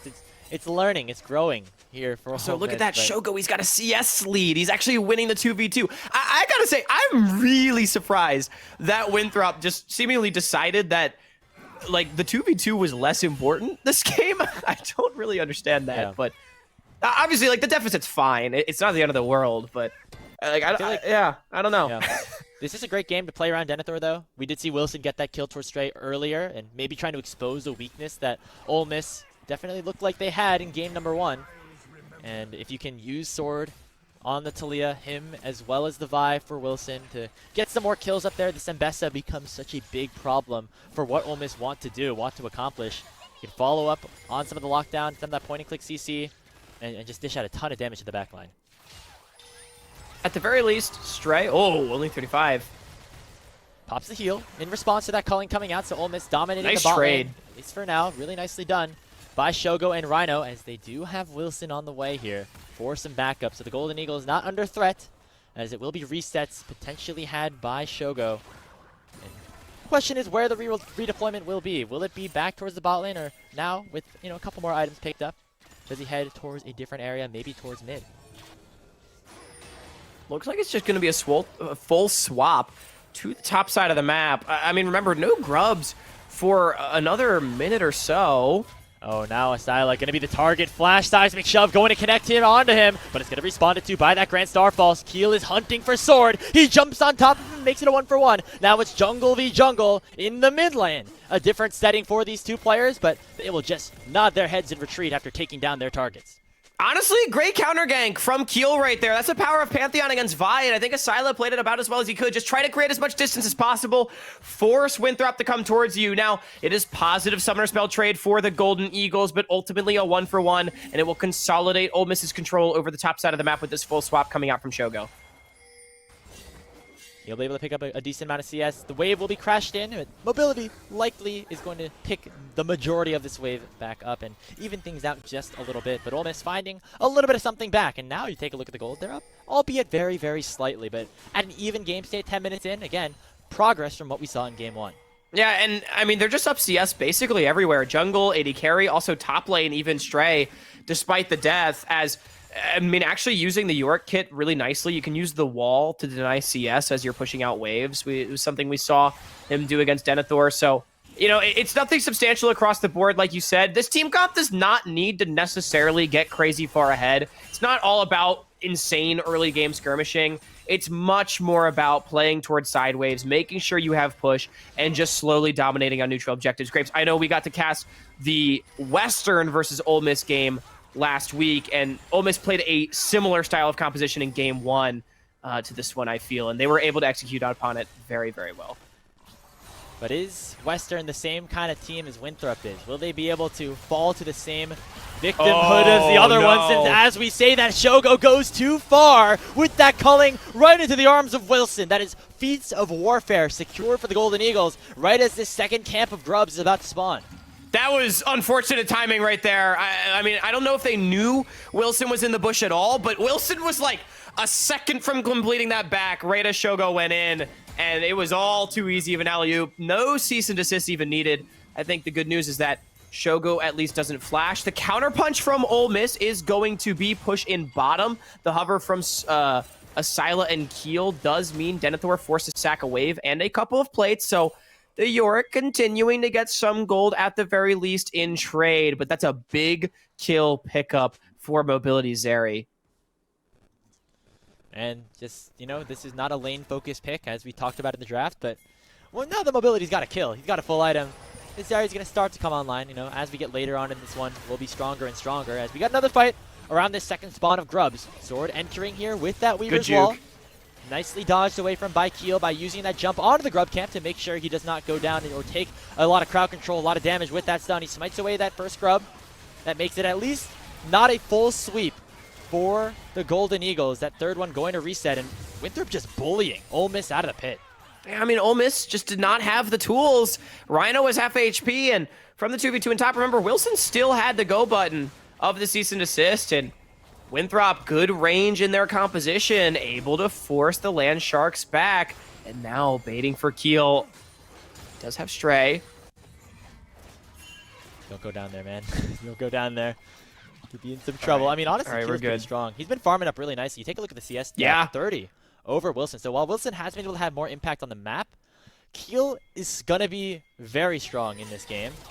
And as the public execution does go wide, as Winthrop's at 4 up here to try to take down Stray. Yeah, I mean, just hoping Stray would walk up to the wave. You'd miss 100% of the shots you don't take right there. It is a bit of a delayed reset from Winthrop, though, so they will lose some minions for it. No TP on Sword to catch that bottom wave. Actually, a pretty big investment, I think. Underratedly so for Winthrop. This is going to be like a wave and a half tonight, and maybe a dive onto the Taliyah. I like this move a lot from Ole Miss. How much are they going to be able to get here? Is it just plates, or could it be more? Don't know if they know. I don't know if Sword knows that they're necessarily in the area. So that Taliyah in a lot of trouble. He already had to flash away down in the bottom lane. And that means that bot lane control is here by Ole Miss. They're going to be able to get the majority of this tier 1 turret, but with the plate still up, they won't be able to finalize that objective. Now, Rhino is going to get targeted and taken down by the cease and desist of Wilson. Sword has the wild growth popped on him by only 35, meaning the Comet Spear does not find the damage. And so Winthrop picking up another kill for free, but it comes at the cost of a couple of plates. Now up in the top lane, Stray and Denethor dishing out the work, as the Eclipse here for Denethor going to keep himself alive against the Yorick. Yeah, resident old guy Rhino looking like a free strikeout this game, Grapes. Like, why are we pathing through Tribrush? Your whole team is walking up bottom lane. You know you don't have control. Like, we've just seen a couple of moments this series from Rhino where the pathing is just puzzling, to be quite frank, and it ends up being a freebie for the Golden Eagles and not being able to kill Sword again. They did get damage on the bottom lane tower. They did deny creeps. Like, it's still a fine move if Rhino just doesn't die randomly.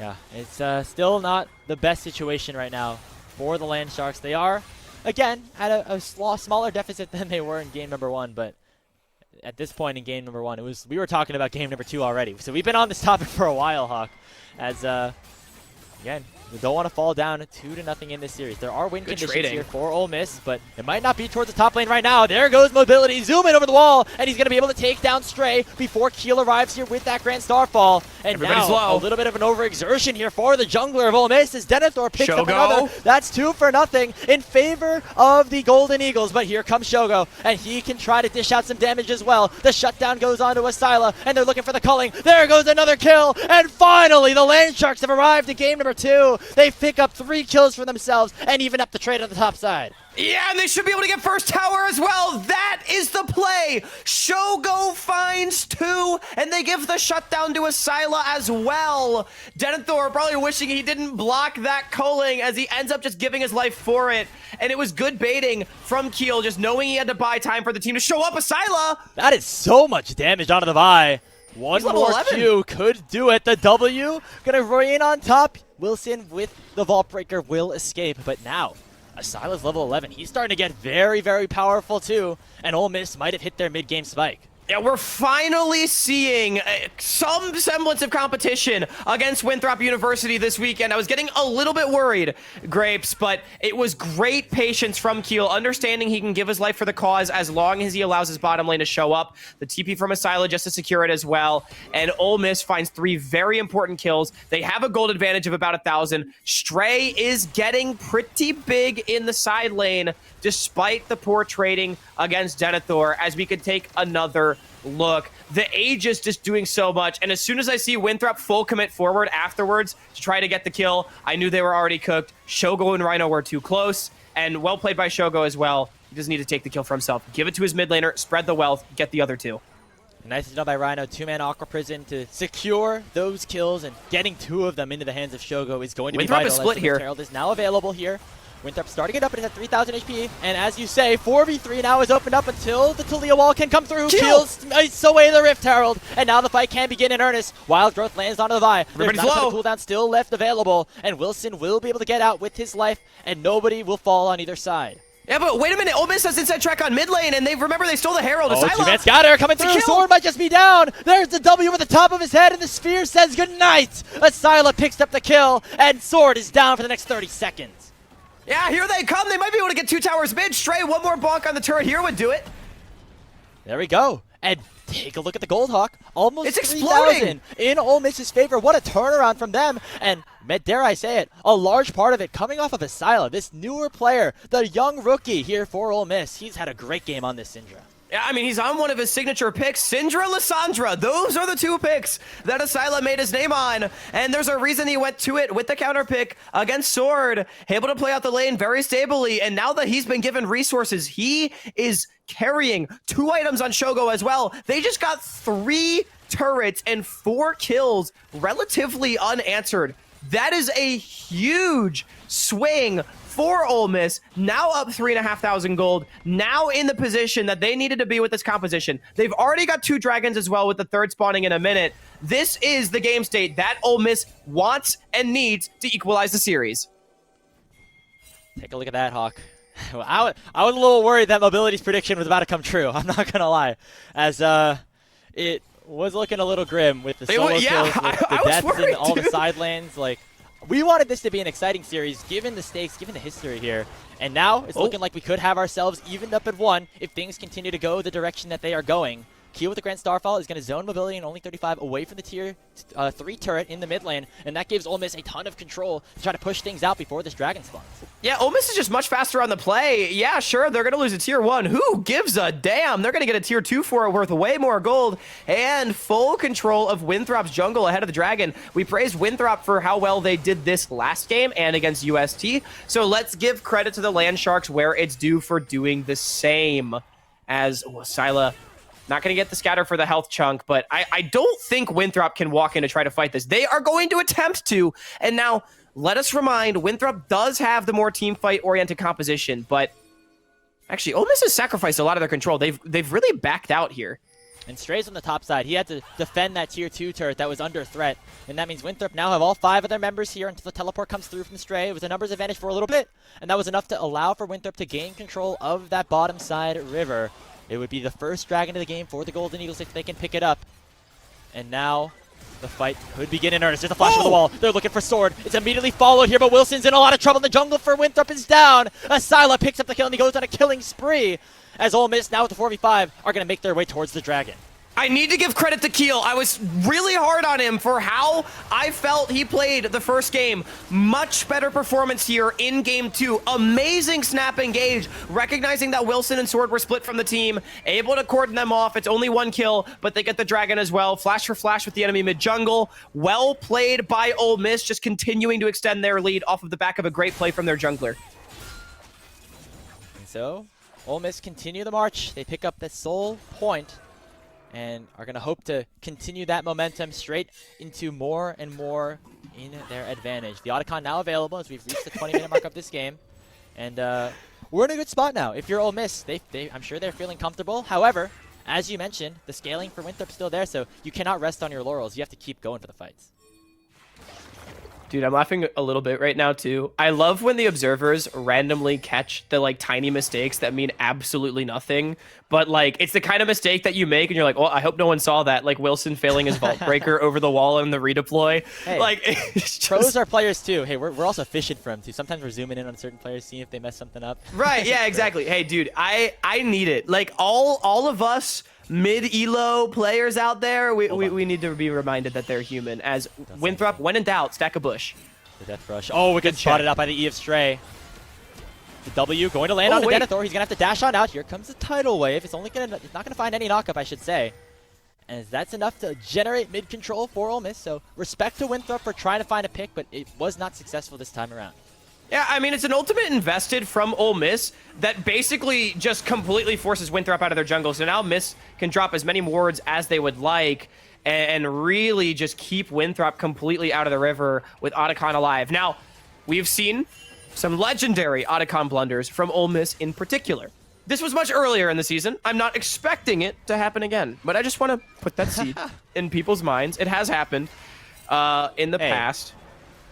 I know Colomer hates this objective. So. That was the first time that Otacon probably existed in a competitive game for them all year. So you got to give them some slack. Now that I know. I mean, 4 months, hey, right? maybe it just meant that they learned earlier than everybody else. You know what I mean? And yeah, again, we're still in the old patch, so they're playing on that similar, same Noxus themed map that they were on the first time that Ole Miss and Winthrop took the Rift in 2025. Again, that was a regular season matchup in the NECC group stage. It was a 2-1-1 by Winthrop, and again, around the Otacon was where some mistakes did happen for Ole Miss. I'm looking like they're going to have more discipline, though. I mean, again, we saw it against Western. Ole Miss was extremely disciplined in how they incremented their advantages in that series, and so far this game, ever since they've gotten control, they have not made a mistake. So I'm not expecting it to happen. I mean, again, they've gone from a 3,500 gold lead to now 5. It's just a slow growth of the advantage. And the best part is they don't have to force Otacon. They have one of the best souls in the game, especially with a side lane comp, by the way. Cloud Soul for those quick rotations when you are playing things like Yorick it's pretty damn good. So they can just wait 2 minutes for this one to come up. Mobility not going to be anywhere close to 3 items. You see just how powerful Asila is right now. The Weaver's Wall just to make sure that Ole Miss don't get any ideas of trying to lock down their jungler. And so... yeah, ouch. this Syndra's getting there. 2 items. I think Wilson is lucky that Asilo is not in range to press the outplay button. And we talk about mobility, he's not going to be close to 3 items. Shogo's going to be there, I think, by the time this dragon spawns.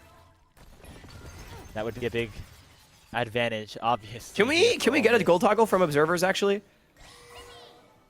Well, now, what is he working for here? He has both an armor, cloth armor, as well as the Noon Quiver. I mean, I think he's going Ninja Tabbies, but I would expect he's going to try to complete his next item. What is Noon Quiver building to, though? Because that doesn't go towards... I don't know. I mean, he's got 1,400 gold. Whatever he's building, like, he's going to be able to complete it before this Drake, for sure. I don't... I really should... I should know this, but, I mean, usually we would see, like, an LDR or something coming off Revolution here. It is early, like, crit focus here for Shogo, so going less into the attack speed, so you could still maybe see something like a Kraken Slayer come out third, although I feel like it does have a lot of value as that first item. We'll see, you know. Oh my god, I forgot they changed the recipe for LDR for a Noon Quiver, by the way. We just usually see people build the Last Whisper first. Yeah, okay, I'm just cooked, actually. It's definitely an LDR. All right, well, found our answer. As we worked that out together as a group, you know, that's the spirit of collegiate, right? We're really looking like Brainiacs right now. Going into our breakout rooms. Oh man. Anyway, we're back to the clash That's just here. the hard stuck caster low difference. There's that dragon. It's actually a Chemtech dragon, so a Chemtech soul available here for Ole Miss if they pick it up. And they're gonna be the ones here first.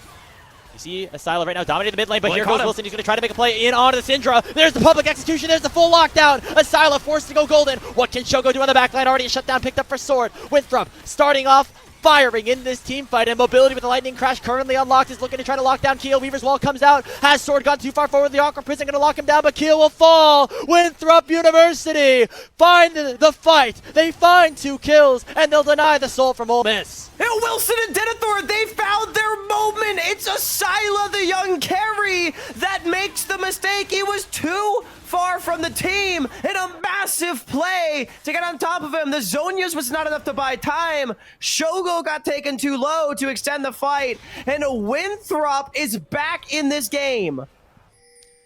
Oh boy, what a game-changing play. Obviously, it is not enough to put Ole Miss fully behind at this point, but that gets them the Dragon, that gets them a mid-lane tier 1 turret, and most importantly, Hawk, it gets Mobility a little bit closer to that third item, a little bit closer to becoming that late-game monster that we know this area can be at that 30-35 minute mark. And now Ole Miss not as comfy as they were a couple of minutes ago. Well, and here's the thing, even though Ole Miss does still have a nice gold lead, 3,000, you have to ask the question of, is it even about the gold, or did Winthrop just delay the game too much for the point where Zeri Lulu can come online? Because we expect Mobility to be able to go nuclear in this game, and he's going to have 3 items by the time that next Dragon Soul spawns in 4 minutes. By the next time Ole Miss has an opportunity to potentially close things out, Winthrop's composition is going to be firing on all cylinders. So I almost wonder if the gold doesn't even matter. Did Ole Miss just lose their window?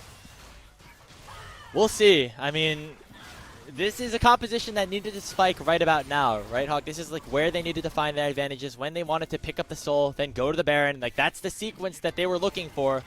But now things kind of a wrench put into them, and Ole This Miss is might have interesting. to have a little bit of an adjustment, as Otacon is being started up by Stray. In a solo capacity, he actually is going to be able to stay alive very nicely with the help of that Maiden. So if Ole Miss can make sure that Winthrop don't face check this, they could have a chance to just steal this one away. Yeah, okay, Stray. I don't mind this at all. Blue Orb to check the Baron, but Ole Miss isn't on the Baron. I think Winthrop at this point knows what's going on. So nice pickup for them. And I do want to emphasize as well, Ole Miss does still have scaling options. Lucian, Syndra, Yorick's going to be huge on a side lane. Like, there's not a true tank on the side of Winthrop, and their single target damage does always give them the ability to just rip through people, Lulu or not, right? So the execution is still going to need to be high for Winthrop. There just definitely is a point in the game where I think mobility becomes the #1 important person on Summoner's Rift, and I don't know if Ole Miss is going to have all the tools to deal with it. I mean, that's the big thing, right? When you have this Zeri, who has the Runon's Hurricane as well, so does have more than just a single target damage. If we get into a team fight where that lethal tempo is procced, Lightning Crash is here, it's going to be a pretty strong Zeri. And, you know, pentakills have happened for less. Wait, are they hitting Baron? So, don't Okay, they're think not they're anymore. starting it up. They're just trying to maybe bait around that vision right now. We have the Dragon spawning in 2 minutes. That still is an important Chemtech Drake for Ole Miss to try to pick up. Remember, they do have the false lives from the Ruinous Otacon, so they could try to force the initiative a little bit here. But if you do They fully want Stray to lose get pushed everything, that first. will be the Baron likely going over. Shogo has to dash over that Weaver's wall, and Rhino now in a lot of danger. He might just immediately get withdrawn, and that is Shogo! what's going to happen. But Shogo does a lot of damage with the culling. Comet Spear comes out from Keel, and it will just be Rhino heading back to the base. Yeah, I mean, man, Ole Miss would have really liked to have gotten more ultimates. And now Winthrop's going to force the Baron. I think they just want to force Stray to respond. Ole Miss was trying to get the push out from their top laner. Okay, and they're not even going to do that. Denethor is just going to answer. Yeah, Ole Miss wanted Stray to get going before they threatened the Baron, but I mean, credit to Winthrop. They make the play first. They're able to get at least one of the withdrawals off. But now, off of the reset, this is what they can do. Yeah. And Winthrop is sleeping. Remember, they have the false lives, so have the opportunity to lose a couple of members. Rhino did not have to take a death timer. He just headed think right they have back. it. With the Winthrop's too teleport coming far. in from Stray. It's going to be 5 members in, Burn, and burn, Wilson burn, burn. still separated from the rest of the Baron pit. He's not able to get over the wall in time, and the Baron will be secured by Ole Miss. Now the question is, can they win the fight in response? Already a withdrawal from Asila, and now Ole Miss have to flee. Shogo's going to dash over the wall. Here's the public execution. Denethor going to try to look to join the fight. Ole Miss could be in a lot of trouble. Rhino actually does go down, and Winthrop can go for the collapse. Keel once again withdrawing. Shogo going to try to take that Shogo! mobility, and Stray finishes it off. Stray can maybe get another. Wait, Stray is unkillable. He's going to be able to pick up a triple kill. Denethor is in danger. It's a quadra kill, and the Maiden's not done yet. There it goes. Sword is golden, and that prevents the penta for Stray. But a teleport comes in from Asila. He still wants to finish off the ace. Grand Starfall in from Keel as they've come immediately back from with the withdrawals. Sword, you gotta run, man. He's running away. He will finally channel the recall, but Stray just saved the game for the Land Sharks. What the hell? I mean, Ole Miss, they get the Baron, and they withdraw with 4 members still having it on their heads. And I was so critical of Stray in his game 1. I felt he did not perform to par, and instead, he is able to 1v5 come 1 auto attack away from getting a pentakill. And now the Chemtech Soul secured by Ole Miss. As Ole Miss has the right idea, they get the Baron. Guys, even though we have the withdrawals, let's just walk it out, right? But that no longer is an option. So why the hell not full send we got for another a fight? And they're doing it again. They found Sword is just dead. It's Shogo on a killing spree. Culling coming out onto Denethor, forcing him behind the tower and behind the wall. Ole Miss, remember, because they took the withdrawals, even though members got to 0 HP and headed back to base after a certain amount of time, they still are wearing purple and are still pushing on the top It might be lane, game with over. the Maidens doing a lot of work as well. That should surely be an inhibitor in the top lane, an inhibitor shortly to follow in mid, and then the question is, what more can Ole Miss get on this play? I mean, Winthrop has no wave clear. The Talia is the only one that can clear these minions. Multiple Baroned up cannons. I think Miss might be able to go for game. At the very least, they're going to really open up this base. And what a turnaround this was. It looked like Winthrop were starting to crawl back, but it was one singular fight behind Stray's They're gonna Yorick try. that has allowed for Winthrop to fall farther behind and allow for Ole Miss to try to even up this series at 1-1.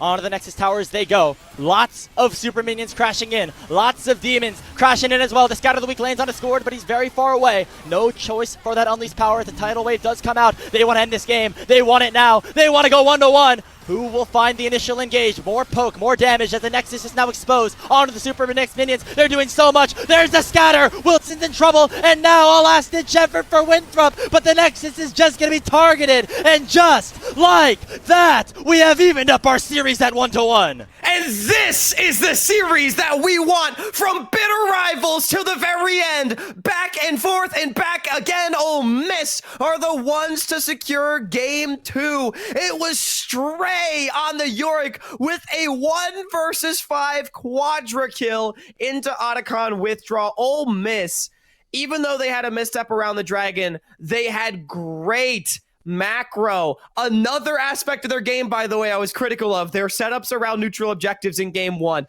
They massively turned it around. Fantastic call to just full send on the Baron. Wilson was not close enough to get it. And then with that objective, 1 pick on the sword was all it took to set the game to rest. I've been watching Collegiate League of Legends for now 5 years. I've seen some crazy things happen in the space. I've seen Bradley lock in Annie mid in the top 4. I've seen Scary Jerry whip out Xerath bot and go 10-1 in the top 4. I've seen St. Louis University win a grand finals against their rivals who they were never able to defeat in a single setting. But this might have been one of the craziest moments that I ever saw. A 1v5 Yorick pentakill for Stray up in the top lane to allow for Ole Miss to even up this series.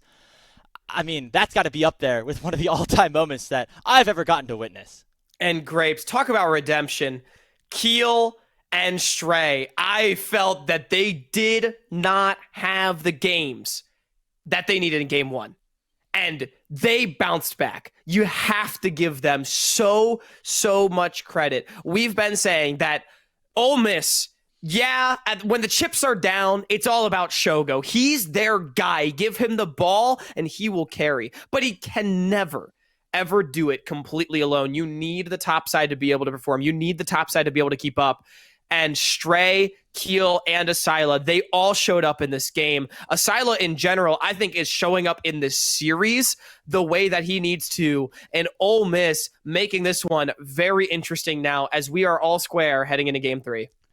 And what started as a best of 5 turns into a best of 3 the rest of the way. Winthrop will have side select for this next game, and we'll see if they can come out on top and bounce right back after this break.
We are knotted up at 1-1 in our 2025 College League of Legends lower bracket finals. Ole Miss bouncing back with a wild but a secure Game 2 victory. And now we're tied up at 1-1, and we'll see. It's anybody's game here. The next winner, the next Nexus that falls, is going to claim that match point. My name is Grapes, joined alongside Hawk for your CLOL lower finals. Winner of this series faces off against Maryville in Raleigh, North Carolina, at North Carolina State University, in one last matchup to wrap up the calendar year and May 31st talk. And right now, I have no idea who's going to be there. I don't either, because game 1 indicated that Winthrop was going to run away with the series. Ole Miss, I mean, was completely asleep at the wheel. Game 2 started similar fashion, where I'm like, okay, at least Ole Miss is not getting completely destroyed, but they're not really winning, until they were able to find their fight where they got 3 kills, a Rift Herald, and then converted that into 3 turrets. All of a sudden, they had a hella big gold lead, and barring one small mistake that was exploited by Winthrop, it was an Ole Miss favored game from there on out. And not already without its drama either. Stray almost with a 1v5 pentakill.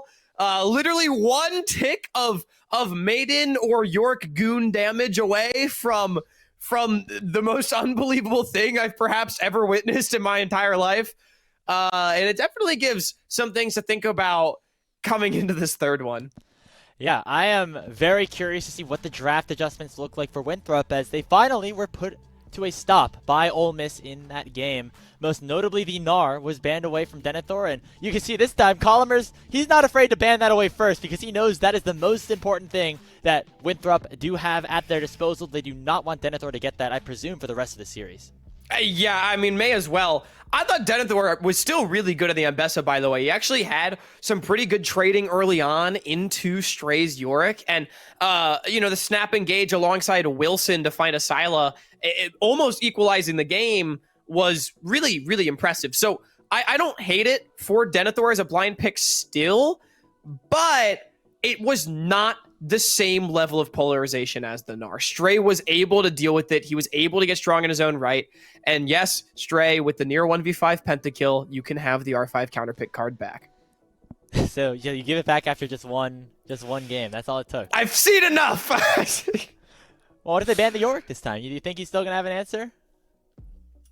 I mean, they targeted They targeted so many of his champion pools too, so honestly, I think Stray will be fine, because there's a lot that you can play into Ambessa, and it'd be okay. The Yorick was kind of the spicy pick. Ooh, Victor as a B1 would be very interesting. Remember, it was Talia B1'd last game. 4-sword responded to by the Victor of a Syla in his own right. So this would be the first major draft adaptation we've seen.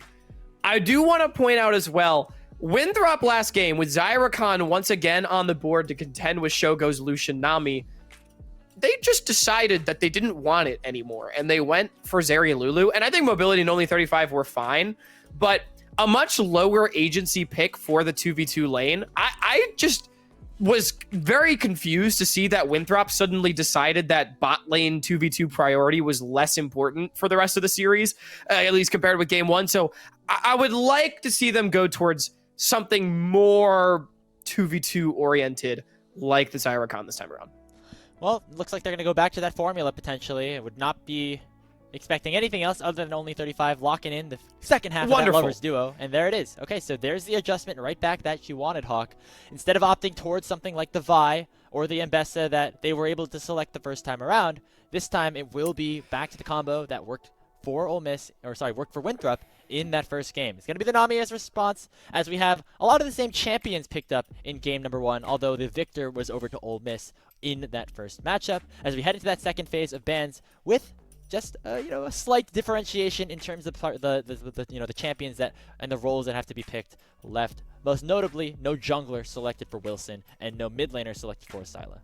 Yeah, and I think not only is Xayah a pick that functions really well, in the lane, Mobility is really damned good at it, and Ole Miss has been playing low lockdown compositions, which make the Xayah thrive that much more, because there's just not that much follow-up CC to actually get on top of and threaten this guy as he's kiting back, right? So that's something I would like to see Ole Miss try to get in this phase of the draft.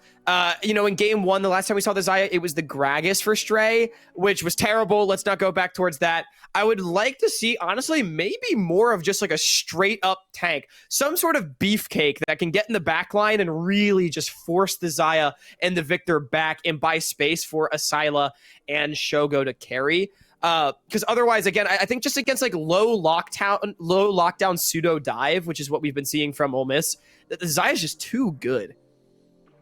Yeah, I'm curious to see what the adjustments are going to be here for the Land Sharks, as the solo laners that they picked in game 2 now out of the picture. The Syndra and now the York also banned away. There's the Talia, also targeted towards Asila as we head here into the second phase of bans. I'd imagine this is a mid lane pick here, and once again giving Stray that R5.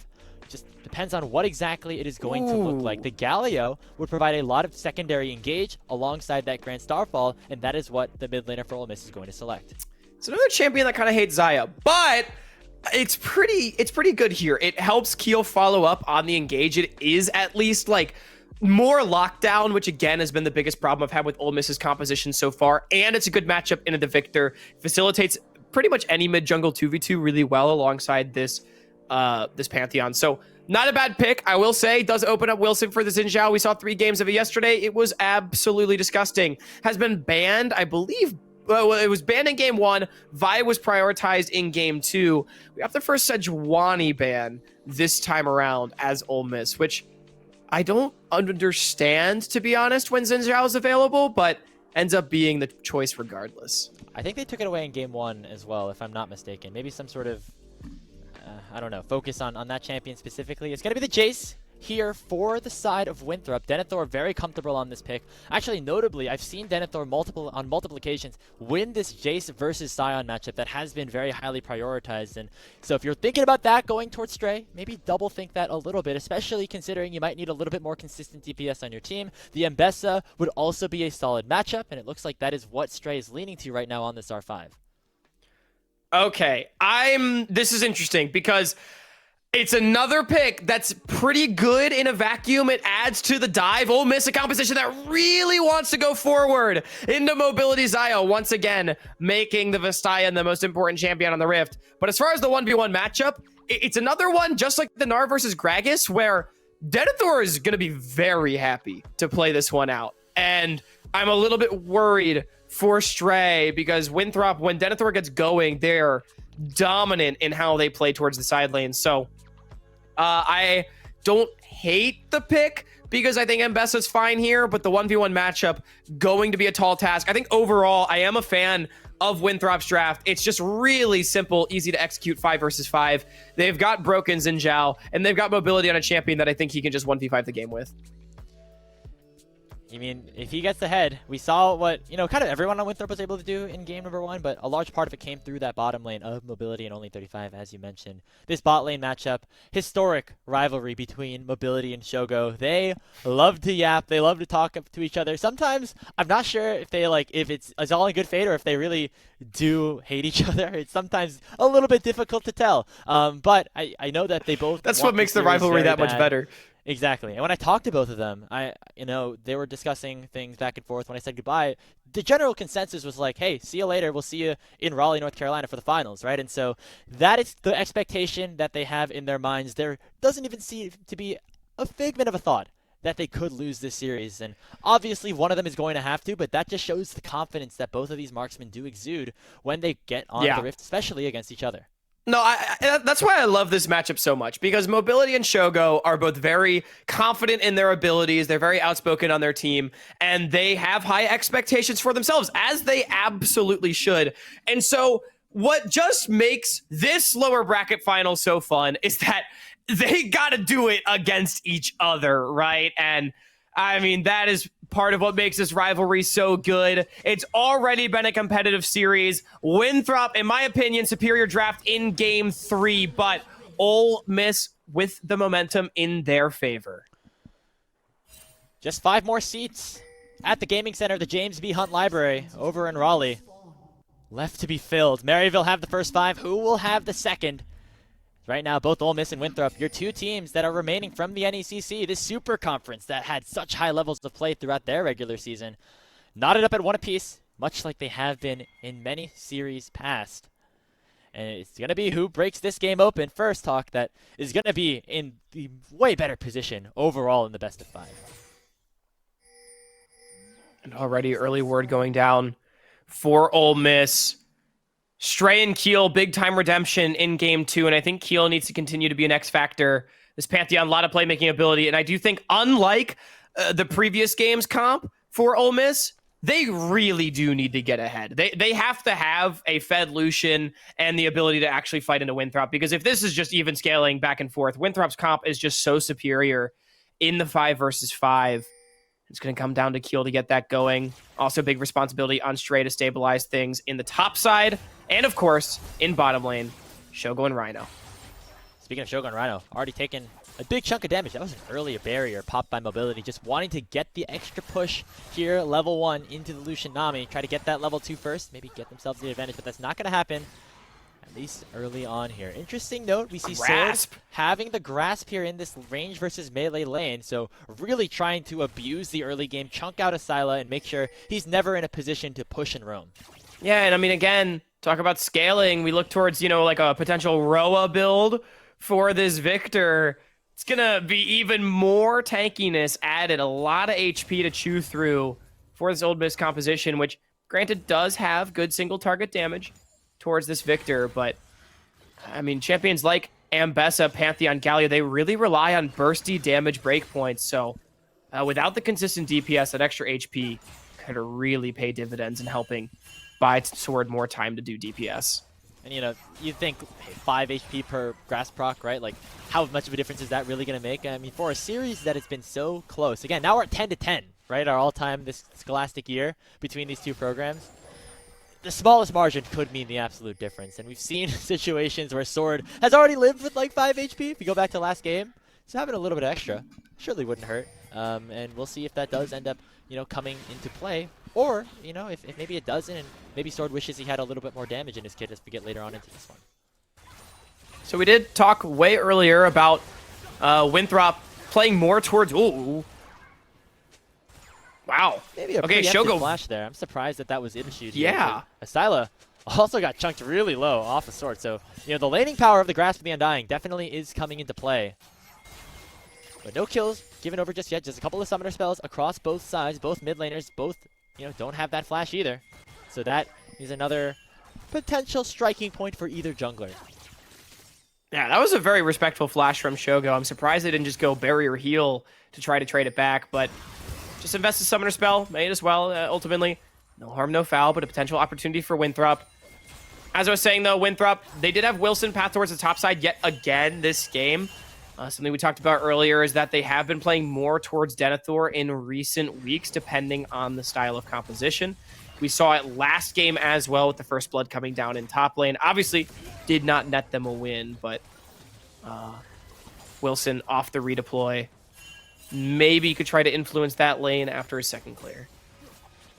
Again, just a reminder for everyone watching at home, if you've been here for a while, you know this, but we are on the old patch. 25.8 is what we are playing on right now. That does mean that it's not a super early rotation for Shogo and Rhino to be headed towards the top lane, right? We have those grubs spawning in a minute and a half, and so they want to make sure they have that priority here first, make sure that they could try to select those for themselves, because we talk about the side lane for Denethor and how that's been really important. Like, if you give over grubs to Winthrop, especially into an Ambessa who wants to be with the team and kind of is okay with leaving Denethor on the island at least for a little bit, like, they want to make sure he's not completely bursting down towers once we get later on in this one.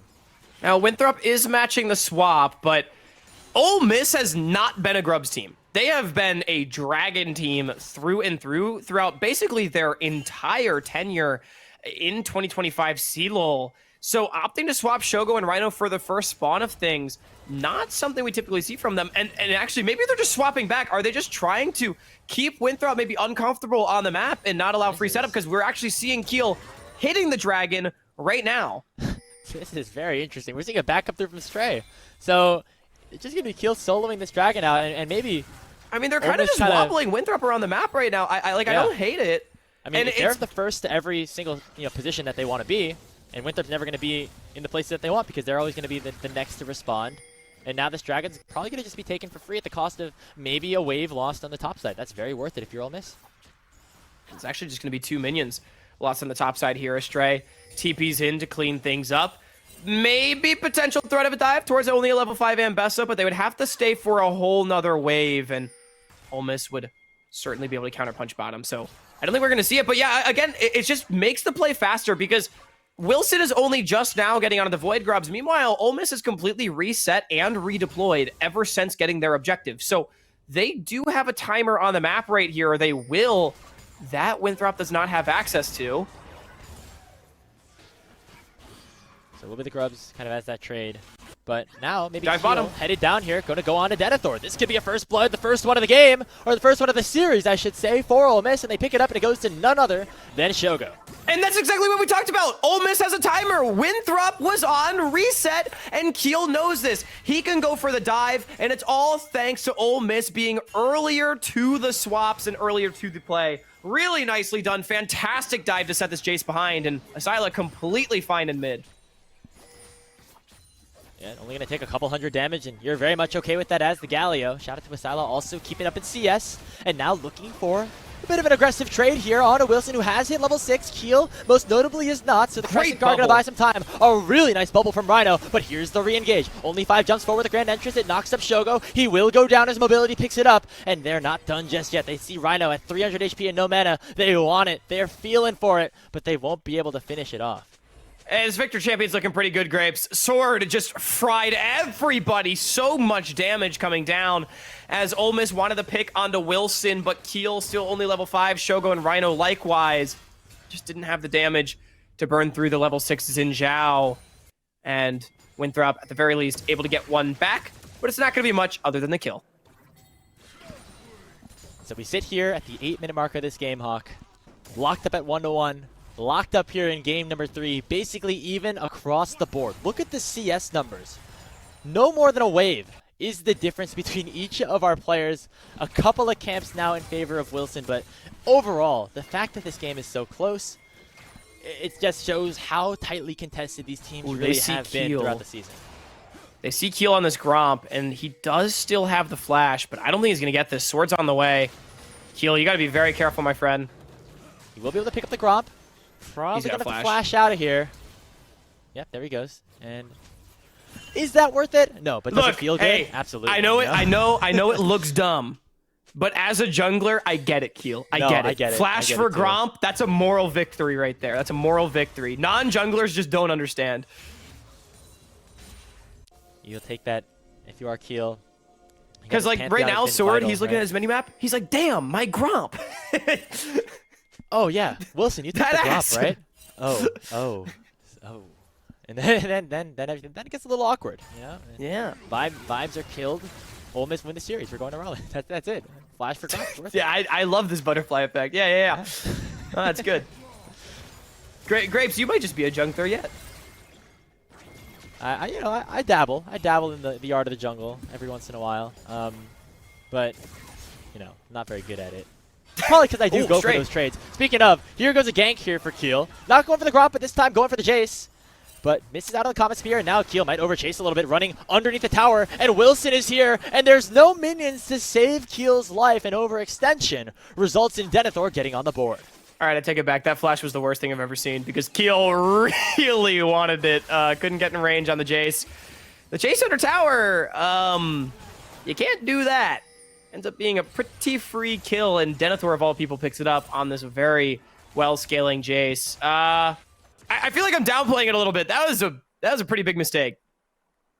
Gonna give Winthrop complete priority around that top side of the map with the Grub spawning in less than a minute's time. We have the second Dragon of the game also going to be around that time. And so Winthrop, with this timer, are able to control that area of the map, get some vision in, and now they get to choose where they want to decide to allocate their resources and which major objective they want to fight over. I mean, my guess is Ole Miss will continue on their Dragon priority that we highlighted throughout the series. They baited me in the early game by playing for the Grubs, when in reality, it was all a ruse. I was fooled much the same as Winthrop. We do see a reset coming out. Now, last game, we did see Ole Miss swap for the second spawn of the Grubs to try to avoid giving over 6. It didn't really work. They gave over 5, that's one better. But let's see if they can execute upon it better this time. I mean, I don't know if that's going to happen because Wilson's already on them. And He's been there for a long time. Denethor going to join, so it should be all 6 of those grubs now picked up by Winthrop unless a Grand Starfall comes in, but he doesn't even have that off the cooldown. So that's certainly going to be the trade, but the response should be a kill on to round only 35. He's popped the quickness, but actually will be able to escape. Stray not landing that final blow. They do get the ultimate off of only 35. Should maybe give Ole Miss an angle to play around this dragon. It was ult for ult trade between the supports, but yeah, I mean, Ole Miss, I feel like we're seeing what we saw in game 1. Just kind of not having the neutral objective set up in the mid game that Winthrop does very late to the swap on the second spawn of grubs. They just lose them and don't get anything for it. So now they're just behind for the next play as well. And we've talked about this, right? But Denethor having those 6 grubs is going to be a real problem in the side lane once he gets a couple of items. He already has the Eclipse in his inventory, and Stray not going to necessarily be the one who wants to continuously match him. Even if he is kind of staying even in CS, the damage that Denethor is going to be able to do to these towers is now even accentuated by the fact that he does have those 6 grubs. So Ole Miss now have to play around that being something that, you know, is maybe something that they didn't want to give up. It's pretty big for Denethor that, you know, despite getting dove, he's been able to stay fairly even in CS and get the kill back for himself. So he's feeling like he's in a pretty good spot. Now with Wilson on the top side of the map at the very least, Ole Miss will be able to take their second dragon after a bit of a delay in getting there, and the game will remain relatively even. But again, this favors the Eagles, and now here's Newton's Law of League of Legends. Yeah, there goes that public execution. No tower aggro tank just yet as the teleport comes through from Asylum. Justice Punch lands on a Denethor. No flash. Looks like the Jace should be able to get out okay, but Stray going to continue the initiative. Hero's entrance going to come out and knocks up the Jace. Okay, and Denethor Stray falls. Wilson flashes over the wall, and a really nicely timed combo from Stray is going to allow for Winthrop to lose a member. But here comes the teleport. It's very aggressive in from Sword, and the Xin Zhao is down. What? A feat of warfare picked up, and now Mobility's on the wrong side of the map, and already issued the Featherstorm. He has both of his summoner spells. The Justice Punch comes through from Asylum. The bubble will not connect though. Will it be enough damage? Another 3-man taunt on the Winds of War. Asylum winning this team fight for Ole Miss as they come up huge in the top side. Oh, and a TP back to the top lane from Denethor to try to defend, but it's already too late. A huge overplay from Winthrop on the top side of the map. Once the initial dive doesn't work, they needed to get out of dodge. But I mean, Asylum and Stray, the solo lanes of Ole Miss, how about them, man? They just absolutely ran Winthrop right there. Feat of Warfare getting claimed for their squad as Stray and Asylum recognizing the flashless Jace as an obvious target to go after. And, I mean, really, really good fighting from the top side. And again, that's what we did not see, I should say, in that first game. It was Denethor and Wilson really controlling that map. And now, it's going to be Stray going forward again. Oh my god, only 35 popped like a balloon. And it's now 5-2 in favor of Ole Miss. Stray is 2-0-2. Yeah, that guy's got an Eclipse. Only 35, he wanted the plate. Look, I get it, they're dropping off, man, but I mean, hey, a flash and a plate for a kill. I don't know, but this is the extension of the play. I mean, just look at Stray, man. He's doing so much AoE, just completely unperturbed. And this TP from Sword, look, I see the angle. You got your bot lane coming up, but Winthrop just way too slow in the play. Stray assassinates the Xin Zhao, and then in the long chase, only 35 does a really good job of trying to peel for mobility, so Winthrop only does end up losing one more. Sword and only 35 walk it out, but I just killed that guy again. Whoa! Look at Rhino. He said, Shogo, you know, you were chill for the first 10 minutes. I'm hanging out with this guy now. He's my new friend. Dude, he's helping out. He's helping out pretty nicely. I mean, an Ole Miss that does not need Shogo to carry is maybe the most terrifying thing I can imagine, Grapes, because while Shogo doing absolutely fine on this Lucian, he's up on mobility. This game, honestly, this series has not really been about him in Ole Miss's successes. It's been Stray. It's been Asylum. And so, hell yeah, Rhino, keep going top lane, because Denethor, in his overconfidence, has now chain died twice in a row, and Stray is 3-0-2 on this Ambessa, rapidly approaching 3 items. He is going to be a big problem for a flashless mobility to deal with at this dragon in 2 minutes.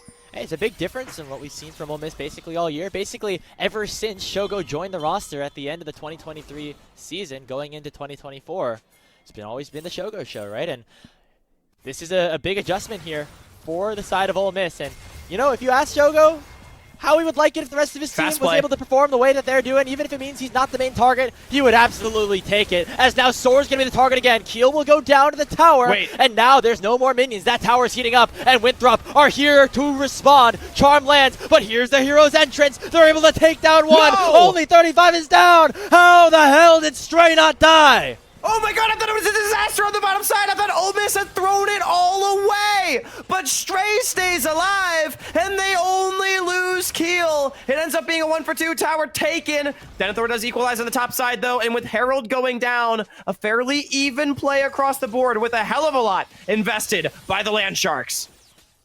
And so, with Stray getting another, it is a 1,500 gold lead for Ole Miss, but they feel like they're very comfortable with where they're at in this position. The problem that they do face, remember, 6 grubs over to Winthrop. They're able to control that top side of the map and now pick up this Rift Herald as well. If they win another fight, there should be a tower going down in either the mid or the bot lane.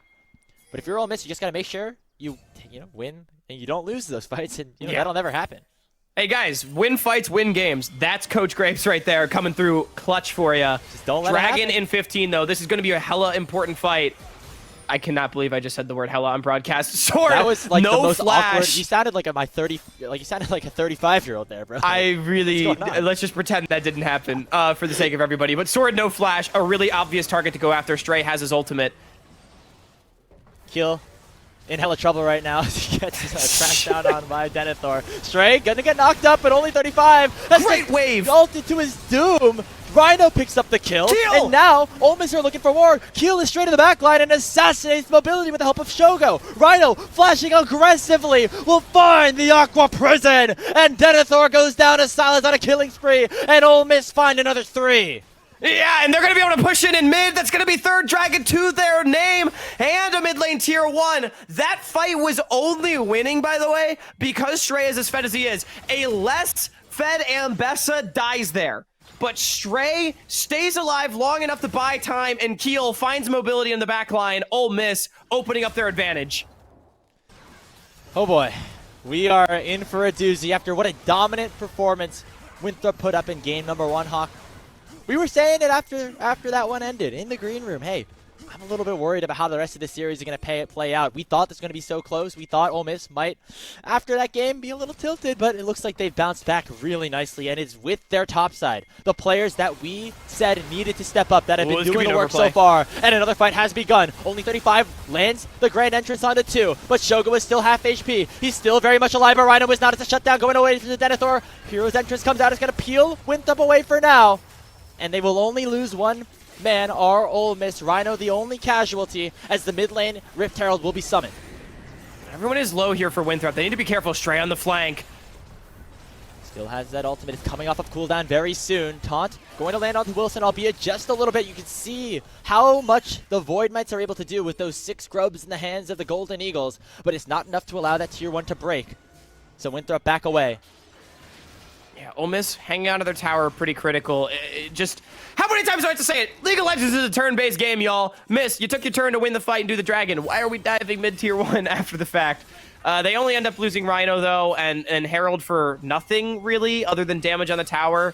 It's ultimately fine. Ole Miss still ahead by about, actually, only 2,500 now, so their lead did shrink a little bit, but still in a good spot in this game, hitting 2 item spikes across the board. This is when they want to continue to force the issue. Otacon up in 10 seconds. Soul Dragon up in 3:30. Remember, last game when Ole Miss got a lead, they dominated the game except for that 4th dragon fight in which Winthrop was able to find a silo. That cannot happen again this game. I believe the margins are thinner for Ole Miss's composition this time around. But then you take a look at the items, Hawk, and while Denethor has 2, he's a fully stacked Muramana, that's looking good. Nobody else had 2 items at the 20-minute mark for Winthrop. I feel like that's normally, a general sense of like kind of how strong people are. You see Shogo has the 2 items right now. I think Stray should be getting there soon. But Stray has not backed in a while. Kind of a low-income game overall, I would say. I mean, Ole Miss are up 2,000 gold or so, but Winthrop are not at that late-game stage that you are kind of referring to at this point. Right. It's more so, if you lose the next fight as Ole Miss, Winthrop will be. So you know, you definitely want to continue to press lead forward, because you do have to remember Ole Miss's lead right now really is not that big. It mostly comes in the form of map control and the fact that their champions just happen to be strong right now. But they don't really have much to bridge the gap should Winthrop buy themselves that extra time. Regardless, Ole Miss doing a good job controlling the bottom side river right now. That is where the Otacon is. So both objectives going to be on that side. Not really any reason to fight for the top side. Silo just going to draw the line of scrimmage. Yeah, we get a little chunk, pop that phase rush, and skirt our way out of there if we're going to use that millennial language here. As Winthrop not able to do much around that dragon pit. Mid lane going to be the focus. And with Shogo having those 2 items, he is very strong. This is the strength of that Lucian Nami. Look at Mobility's health bar! Nearly 100 to 0 off of a single press of the R key.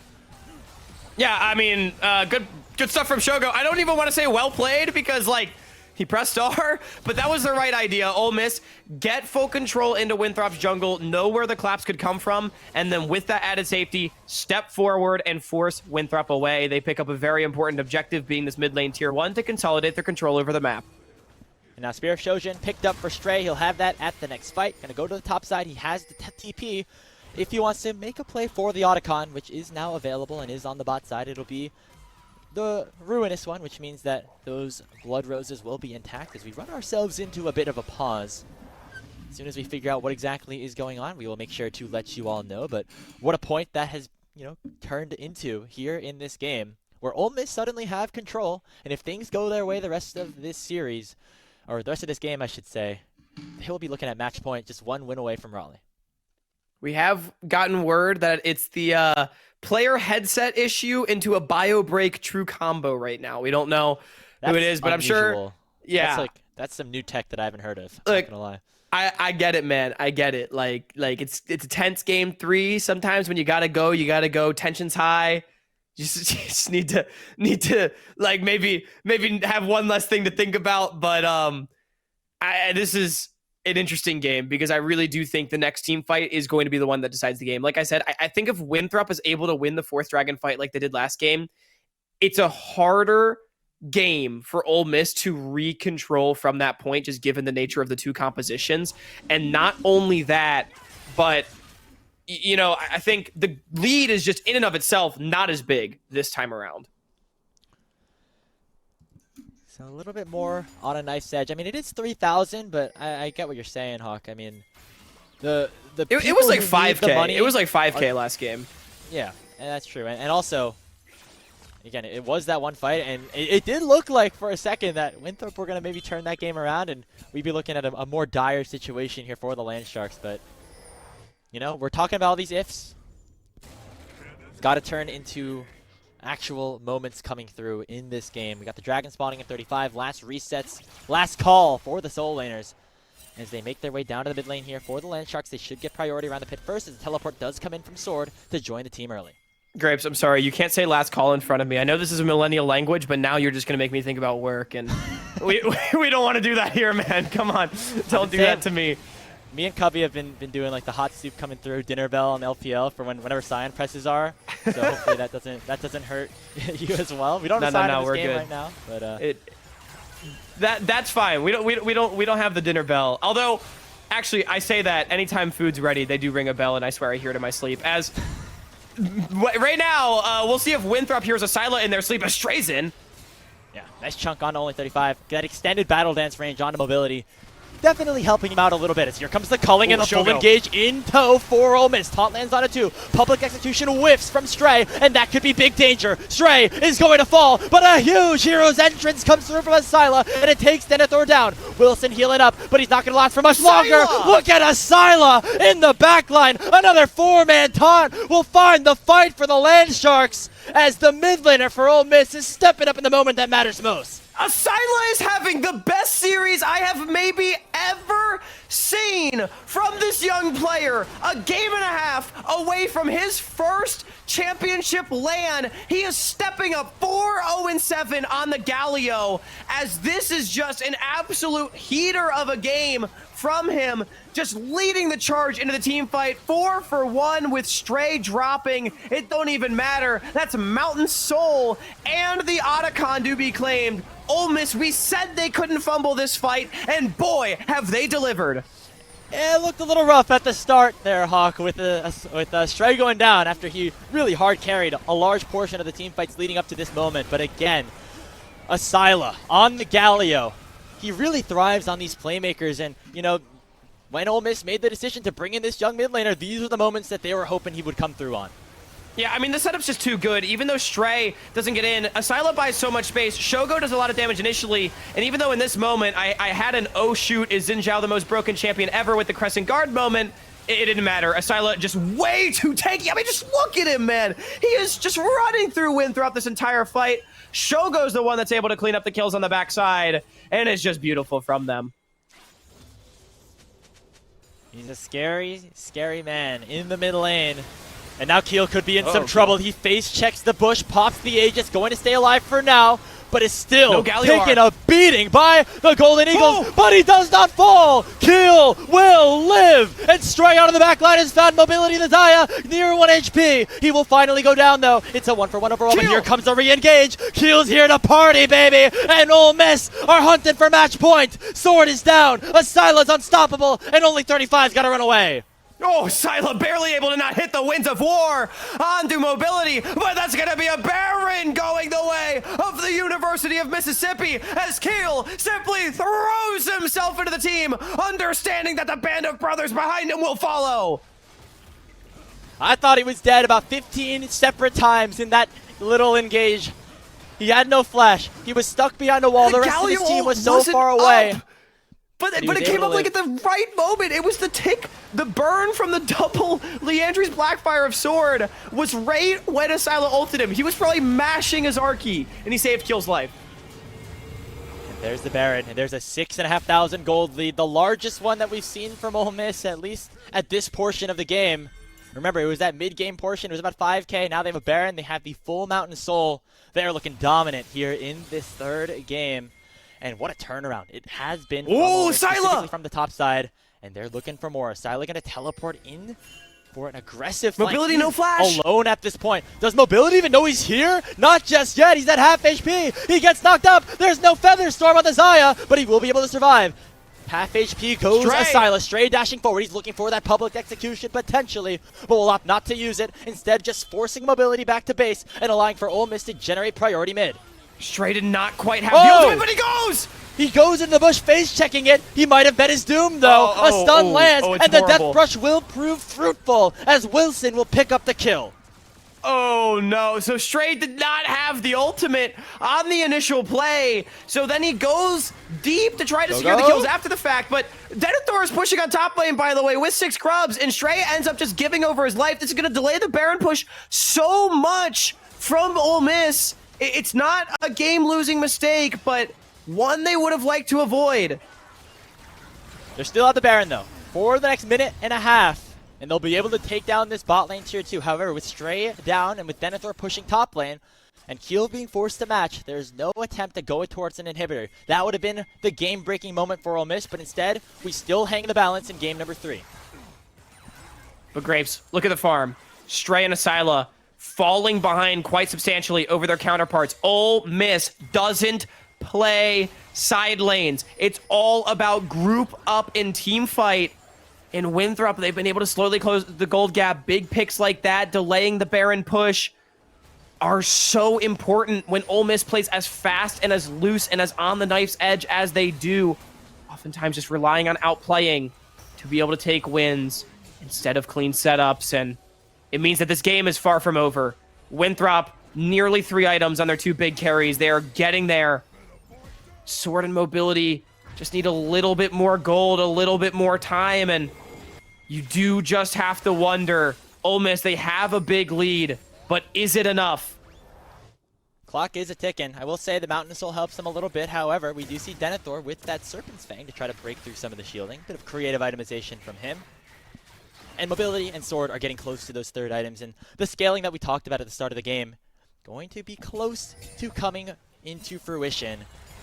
However, still a 5,000 gold lead set up by the University of Mississippi. 4 full items on Shogo. He is still going to be a problem. As now Asila going on to Denethor in the side lane. We match by the Grand Starfall of Keel. A lot of crowd control onto the Jace, and that is one of the biggest carries for Winthrop out of the picture. Yeah, that's a huge pick right there. Really well done. Keel continuing to make great plays. And so that does remove a big carry from Winthrop off the map. Even with the Baron gone for Ole Miss is going to give them a ton of priority setup around this Elder Dragon. And the best part is if Winthrop tries to defend their bottom side jungle, Asila is pushing in top. And no Baron buff anymore. But Ole Miss now have the numbers advantage, and they are looking to get a lot of priority in that mid lane. Crescent Guard utilized by Wilson to get himself away from the damage of the culling. Asila will get knocked up at the Grand Entrance at only 35. Will be in trouble, but he might survive with about 35 HP. Mobility and Sword are on the way, but Ole Miss will peel back knowing they have the Elder in 15. Very aggressive from Ole Miss. Winthrop, I'm actually surprised that both they're lucky to not drop a member and the fact that they didn't drop a member. Now Sword might be caught mobility. Mobility. He's going to get taunted up. He's going to be going down. He flashes out, but it's far too late. Keel picking up the kill. And now Winthrop have very little hope to win this team fight. It's going to be up to Denethor, who has respawned, but Wilson is taken low. Wilson is taken down. And Stray gets himself the kill. Sword dies on the backside, and it's a 5v2 on the map here for Ole Miss. They're hunting for that Game 3 victory. They want to go to match point, and match point they shall receive. Shogo to land the final blow out of only 35, and Ole Miss are one map away from Raleigh. Yet again, history repeats itself. Up 2-1, land on the line. Ole Miss, this time around, they are going to want to try to rewrite the script against their biggest rivals and send themselves to Raleigh. And that was the most dominant game we've seen from Ole Miss this entire series. Clean, cool, calm, and collected. They want one more, and guess who it's on? It's Mobility, as Shogo will take him down. 2-1, University of Mississippi. Just such a clean game from them. A composition without much room for error. And it's Asila, of all people, that steps up. Massive on this Galio, deathless across the game. And I'm actually curious. I don't know if production, if they'd be able to find a replay of that final fight. Because, Grapes, something we've talked about in the past, we haven't brought it up yet today, about Mobility is sometimes critical positioning errors in critical moments. He went up into the Featherstorm when Asila got on top of him, but did not immediately flash, allowed himself to be taunted by the Galio, flashed after, and died. That is a colossal mistake from the AD carry of Winthrop that put the nail in the game, and now Winthrop going to need to win back-to-back. They didn't get the chance at that final team fight that we know that they wanted. And they were getting there, man. They were stacking up the items. Sword had 3, nearly 4. Mobility the same. Denethor was getting really strong on that Jace pick. But just like game number 2, when the scaling was about to come online, when that clock was about to hit midnight, Ole Miss shut the door, and they shut it hard. They knew they had to keep playing with aggression, and they did, whether it was Rhino going forward with really good tidal waves, but most importantly, Stray and Asila really stepping it up here in this series as they want to try to send Ole Miss over to that grand finals. Yeah, I mean, this series is crazy, man, because that's the second game in a row where we're talking about, like, oh, maybe Winthrop can come back, but it ends off of just a pick, right? It was Sword in game 2 that got found on the Talia in the jungle, and then now we just talked about Mobility. Winthrop has not gotten that final 5v5 that they so desperately crave. And so it's a twofold issue. How can we not fall behind Ole Miss in the mid game off of the back of their superior team fighting? But also, how can we stay alive to get to the point where our composition wants to operate? There's a lot of questions that need to be answered for Winthrop University. It looked so good in game number 1, but now their backs are up against the wall. They must win 2 straight games in order to take down their bitter rivals and to move on and have that rematch against Maryville that they've been wanting for 4 years' time in a CLOL Grand Finals.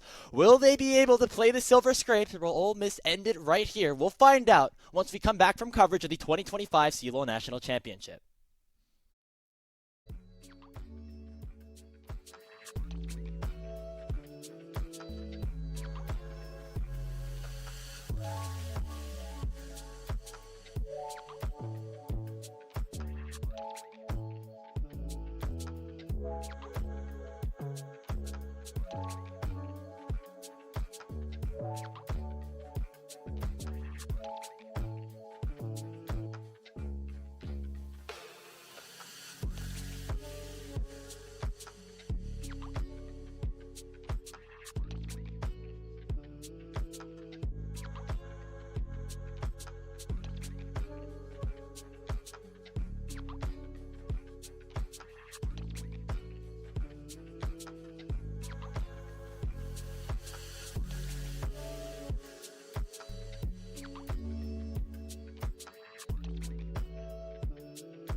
Welcome back, everybody, to coverage of the 2025 College League of Legends National Championship Lower Finals. Winthrop University backs against the wall. One more loss, and they will be headed home, eliminated from CLOL 2025 in third position, as Ole Miss took that game in number 3, and now our match point yet again. Grapes alongside Hawk here for this series. Winthrop in some trouble as Ole Miss has gone from the upper bracket match point now to the lower bracket in the same position that they were 24 hours ago. And now it's official. Ole Miss is going to have 4 chances to make it to Raleigh. They've already burned 2 of them. They've got 2 more against Winthrop University. Both of the previous couple of games have been fairly one-sided. Winthrop has had their moments, but for the most part, Ole Miss has been able to dominate. It has largely come off of the success of the top side of the map. Stray and Asila, even Keel, all three of them having phenomenal games 2 and 3, helping elevate their team to a victory, with Shogo really only needing to sit back and deal the damage from afar. And I mean, now it all comes down to this. Winthrop, they have opted to go onto the red side. So potentially maybe a counter pick for Denethor in the cards to unlock one of their biggest win conditions. Yeah, that's a big difference in terms of what could actually go down in terms of counter picks, as we're getting ready for that draft to begin, as Denethor has been the one to blind all 3 games. Stray has had that R5 counter pick time and time again, and we saw once he wasn't on the Gragas, he's looked actually very solid both on the Yorick and then the Mbessa. So now in a position where he does have to blind pick something, we shall see how exactly he does look against Denethor, who again really had a great time against him in that first game specifically. I'm looking at our Discord chat right now. Asila apparently talking a little bit in the draft. Look, I know you're having a good series, man, but you're only up 2-1. Like, you got to win the series. Don't get too ahead of yourselves. He's saying, Sword, you did good in mid lane, by the way, but it's jungle gap. So maybe some words being said to Wilson. There's a lot of typing going on. Maybe a little bit more for my liking, as this would go back and really come back to bite Ole Miss if they do, end up losing this series. Hopefully that doesn't happen for them and for their sake, as Winthrop do again have still places that they have, had the advantage in, I should say. I think Denethor overall still has had a really great 3 games, even though they did not necessarily result in wins. We'll see, though, what exactly this does look like for Winthrop now again on that red side, as we are getting ready for this draft to begin. And we'll see what adjustments are made. The big thing I like to focus on as we see side swap is, are these target bans in that first rotation going to be the same? It looks like so far the answer is yes. Probably. I mean, to be honest, like, the prio picks in this series have been pretty different across the teams, right? For Winthrop, it's been a lot about getting Sword onto something that he's comfortable with, whether it's Talia or Victor. And for Ole Miss, it's been Pantheon and Lucian every game. And I don't really expect to see that change. Camille ban on blue side is interesting, in my opinion, because with Denethor, again, having access to that counter pick, they really want to try to shut this guy down. Because, Graves, you said that Denethor's been pretty good in all 3 games, but I would actually disagree a little bit and say I think Denethor, for the first time this series, actively struggled in game 3, giving over some pretty critical kills to Stray and not really getting involved whatsoever. So clearly Winthrop wants to have him bounce back. Again, he is one of their biggest win conditions, and Ole Miss is going to try to do their best to deny it, with Gwen Jace being the trade early.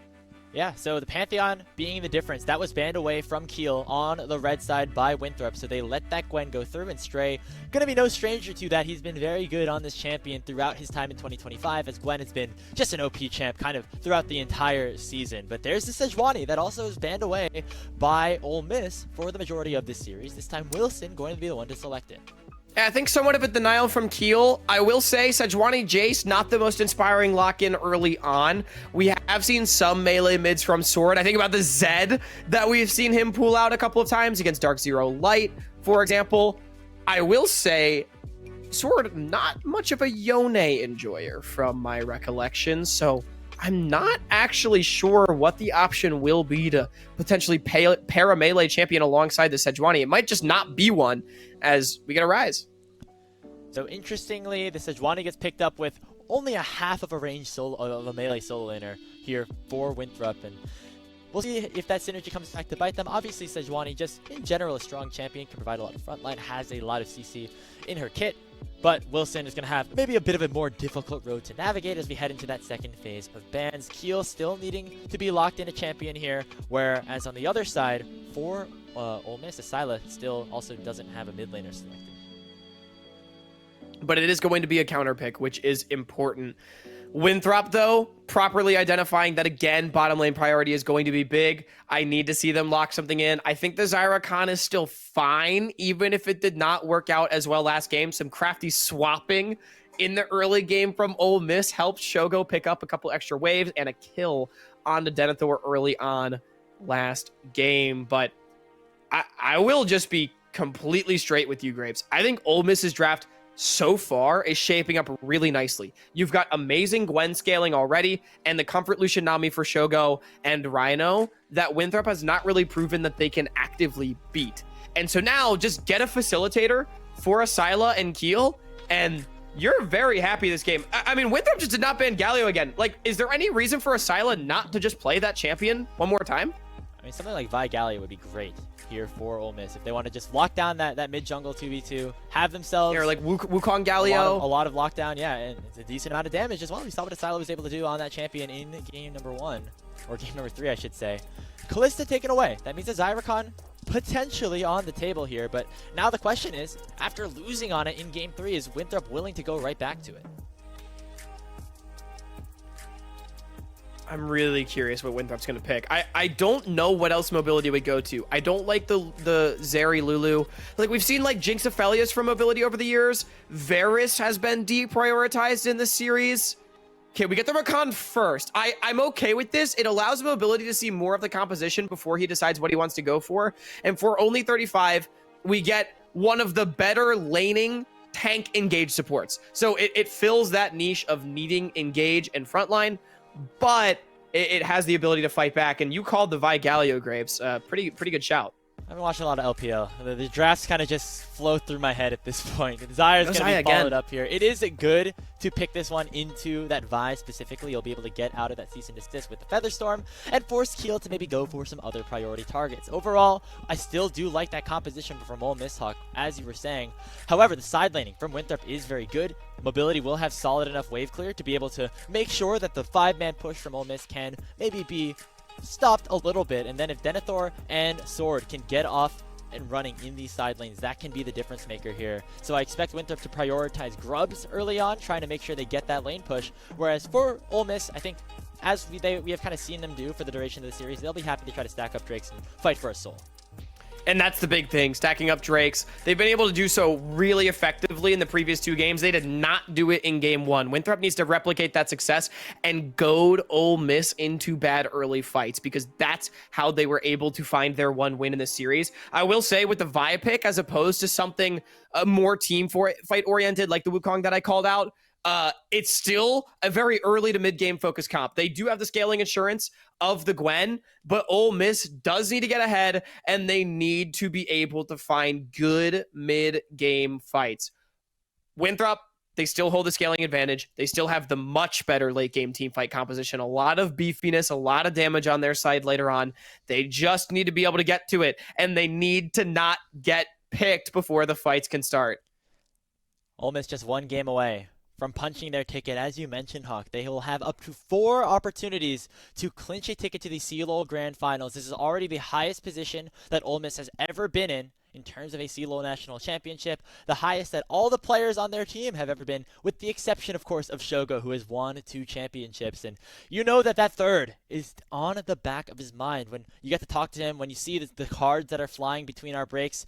This guy wants to be the CLOL GOAT, and there's only one other player outside of him that has won 3 rings, and with the playstyle of his, with the amount that he's able to warp the map every single time he takes to the Rift, I think that next one could potentially do it for him, could help him accomplish that goal, but he has a lot left to do. He has to win at least one of these next 2 games as we're on to the Rift for game number 4 of Ole Miss versus Winthrop. I mean, Grapes, I know I had the take on Salty Run back that Shogo. He needs to win that 3rd chip to be considered the GOAT. But the way he's been playing, putting the team on his back this entire tournament, his tenure at Ole Miss, it is definitely a viable discussion. We saw what he can do against Maryville in Game 3, the heroics that came out, and maybe more of it from Ole Miss to send them to Raleigh, as you say. Walking in, they want to protect Shogo early on. They want to try to find any advantage that he can get to just move them 1 step closer. The road has never been shorter, but they just need to get over that hump. And they still have the largest obstacle in their path, their biggest rival, the Winthrop Golden Eagles. And again, it's been 50-50 nearly all year long. And if the fates allow, I mean, it wouldn't be fitting for it to end, 12-10 at the end of the day? That just doesn't make any sense. Surely Winthrop still have some fight left in them. And we could be on our way to a Game 5 if their composition is executed correctly. Again, side laning, the name of the game for these guys. Denethor and Sword will be stronger in those isolated settings once we get later on into this game. And we'll be able to potentially siege out on these turrets if given enough time. And so that is what our eyes are on here for Winthrop. And for Ole Miss, it's just the same old story. You play around the Shogo, you play around the Lucian Nami, and you're sure to find success. I would not underrate the power of Gwen late game in a side lane, my young grasshopper, especially with a Vi Galio potentially able to facilitate against immobile carries. I do agree that Jason Rise, they do have great side laning later on in the game. The Rise specifically should be able to beat out this Galio, who, although we can match relatively for free, won't be able to win. But yeah, I mean, I think Winthrop, it really is just about the 5v5. Group up around your Xayah, group up around your Jace. You have so much damage and tankiness later on between Rise, Jace, and Xayah in a great front line. Like, all they need to do is just get to 3 items, and their composition is very deadly. Oh, Shogo going really far forward, actually Wow. jumping in front of that grand entrance from only 35. Typical instincts would have you immediately jump back as soon as you see a Rakan flying towards you, but seeing the circle around, Shogo making the right play, that's some good moves right there. But how about that? It's not just the movement, the presence of mind from Shogo to not auto-attack anybody and take tower aggro, because that also would have been death. So, yeah, pretty incredible poise right there from the possible go to CLOL. Nice steal from Wilson. Yeah, now taking some damage is Keel. Has the vault break away, but he's going to get that canceled. As he blocks up the big Poro. Looks like Keel will be able to walk out on away. As now Mobility took a big chunk down in the bot lane as well. And only 35, kind of playing back. I think he went for a reset. Yeah, he was not able to stay in that lane. Another good piercing light from Shogo. It feels like the more the series has gone on, the more locked in Rhino and Shogo have become. As Wilson, he is getting a really big lead in this jungle matchup, at least as payment. Yeah, 2 camps picked up. Keel going to be very far behind, experience-wise, gold-wise, and all the like, unless he finds a play across the map. Looks like Wilson was not able to fully lock down that Scuttle Crab, but Keel is now going to trade out, knowing that Stray has push and has priority. A Silas here as well. Wilson has used the Arctic Assault over. Here goes Stray, though. He's already popped the Ghost. The Snip Snip comes through. That's first blood just like that. And now Stray has the blue buff for the next 3 minutes. And a big win here for the Ole Miss Land Sharks. Sword. And Sword out of position as well. What is the Rise doing here? He flashes away with a phase rush. Going to be followed up by Denethor, making a 1-for-1 trade. Stray and Asila now have to do the work. Justice Punch does not connect, but Stray will land the final blow onto Denethor. The flash forward. Ole Miss go 3-for-1. Yet again, it's the solo lanes of Ole Miss. Grapes, Stray's got 2 on the board. Asila has 1. As Wilson, he just fights for the crab with no solo lane prio. He had used said prio to go to the camps and get the lead. Just give the crab, my friend. Your solo lanes eventually got to go back and farm off the bounce. And instead, Winthrop loses everything on the top side of the map. At the very least, they have farm advantages, but the kills are enormous. And Shogo, all the while, dominating in bottom. I mean, this is the best start we've seen Ole Miss get off to nearly all series, Hawk. I feel like a lot of the time it's been Winthrop with these slight early advantages and Ole Miss, come back with mid-game plays. But now that it's Keel actually getting the upper hand, remember, we said that he was going to be far behind unless he found a fight just like that. And so, Ole Miss kind of opening up here in this game as was a bit of a trade for Shogo. He has to burn his flash, but that is going to be a trade you take. With Winthrop overloading on that top side there, going for the grubs, but Keel will be here soon. Right now it's Stray matching Mobility 1 versus 1 in the bottom side of the map. The Gwen does have teleport, but still only level 5, means probably doesn't want to join a big 5 versus 5. Nice win from Winthrop to blow the flash off of Shogo, but knowing they don't really have a numbers advantage on the top side, they couldn't start the objective. Also because it doesn't exist yet. I'm realizing it's not 6 minutes. Nope, not yet. So it was about to spawn, and so there was early prio there for Winthrop as Mobility's able to Same bring a lot of swap. feathers in. They're recalling Shogo again. Look at this. Miss is doing the exact same thing they did last game, but the difference is that Winthrop is choosing not to answer the swap. Instead, they're going to meet Ole Miss at the Dragon with Keel coming around. We'll see if Stray stays here for a second. I think he's going to have to back and TP up to the top side of the map to make sure that that wave is not in a bad spot and make sure that Denethor doesn't hold that freeze for too long, as looks like it's slowly pushing back, but you can see the farm lead now picked up for the Jace, and this is the start of what Winthrop want to accomplish with their side laners.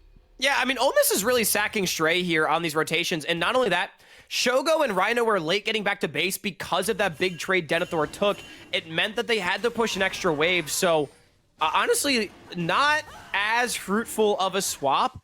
Keel, he's working on this dragon, but hang on. Winthrop is on the way. Pings down onto Wilson. They know that Sejuani's coming. Could try to smite it away, but looks like he will get zoned secure out by a Syla. Shogun and Rhino here as well. This should be the dragon. Going over as Keel smites it down. And with Wilson being on the bot side, there was no trade for the grubs like we saw in game number 3. Yeah, Winthrop, they thought they could redeploy and get back towards it, but Ole Miss, they had to push in mid and bottom. They were able to deny Wilson from the river. So well played by Ole Miss. They end up getting what they came for. All the swapping does still net them their early neutral. And with no grubs, it's arguably actually even better despite sacking the CS on Stray. Yeah, I mean, the 2 kills in that early game definitely helping Stray out, giving him that facelift in the early game, because Denethor is definitely giving him the work in terms of farm. But, you know, you'll take that if you're Ole Miss, because on the bot side, Shogo and Rhino having a good time against mobility and only 35. Oh, and a great ward in the Tribrush saw Wilson come down to this bottom lane. So Keel's working on the grubs right now. Wilson's about to come up completely empty-handed. It was such a good start, and yet it's Keel that is actually all over this early game. So one starting things off here as should be all of these secured most likely. It's at least the first 2. Sword's here, but the rest of his team isn't. But with Denethor collapsing, it's enough for Ole Miss to peel away. So there'll be a small reward, a small consolation here for the Golden Eagles. But that is not exactly how they wanted this early game to begin. Yeah, I mean, Keel's totally fine with this. Hold on. Tidal Wave comes out. No ulti available for only 35. So as soon as that spell was used, Winthrop back away there. As we get another skirmish around the jungle, Wilson landing that permafrost, but the cease and desist comes in response. They know that Asyla is on the way. Realm Orb coming through from Sword. It's going to be a 2v2 around the blue butts, but Stray's here first. He pops the ghost. He takes down Sword, and now Wilson's running the wrong way. Denethor not going to be able to close the gap, try to seal the fate of his jungler. Wilson flashes over, but Keel will follow. It's a double kill for the Vi. And now Denethor's on the run. He pops the acceleration gate. Will he be able to generate enough air enough distance? The taunt will connect, and Asyla will find yet another. And now Denethor's flash is coming back up. Just now, he didn't have it to get away. It's 3 kills over to Ole Miss as Winthrop tried to out-skirmish the skirmish cop. You just can't be that aggro. You can take another look at the play. Wilson gets it started, but this Vi ain't level 3 anymore. And he is able to take the fight. Asyla able to show up faster. Even though the Realm Ward comes through, it doesn't add any inherent value to the play. The Galio ultimate does. Stray is just barely first from the top side and offers so much more with the needlework and the choke. And Keel, I mean, that Q flash, I have pretty much never seen a Vault Breaker hit 2 champions like that. And Keel somehow managed to do it. The top side for Ole Miss continues on their absolute tear.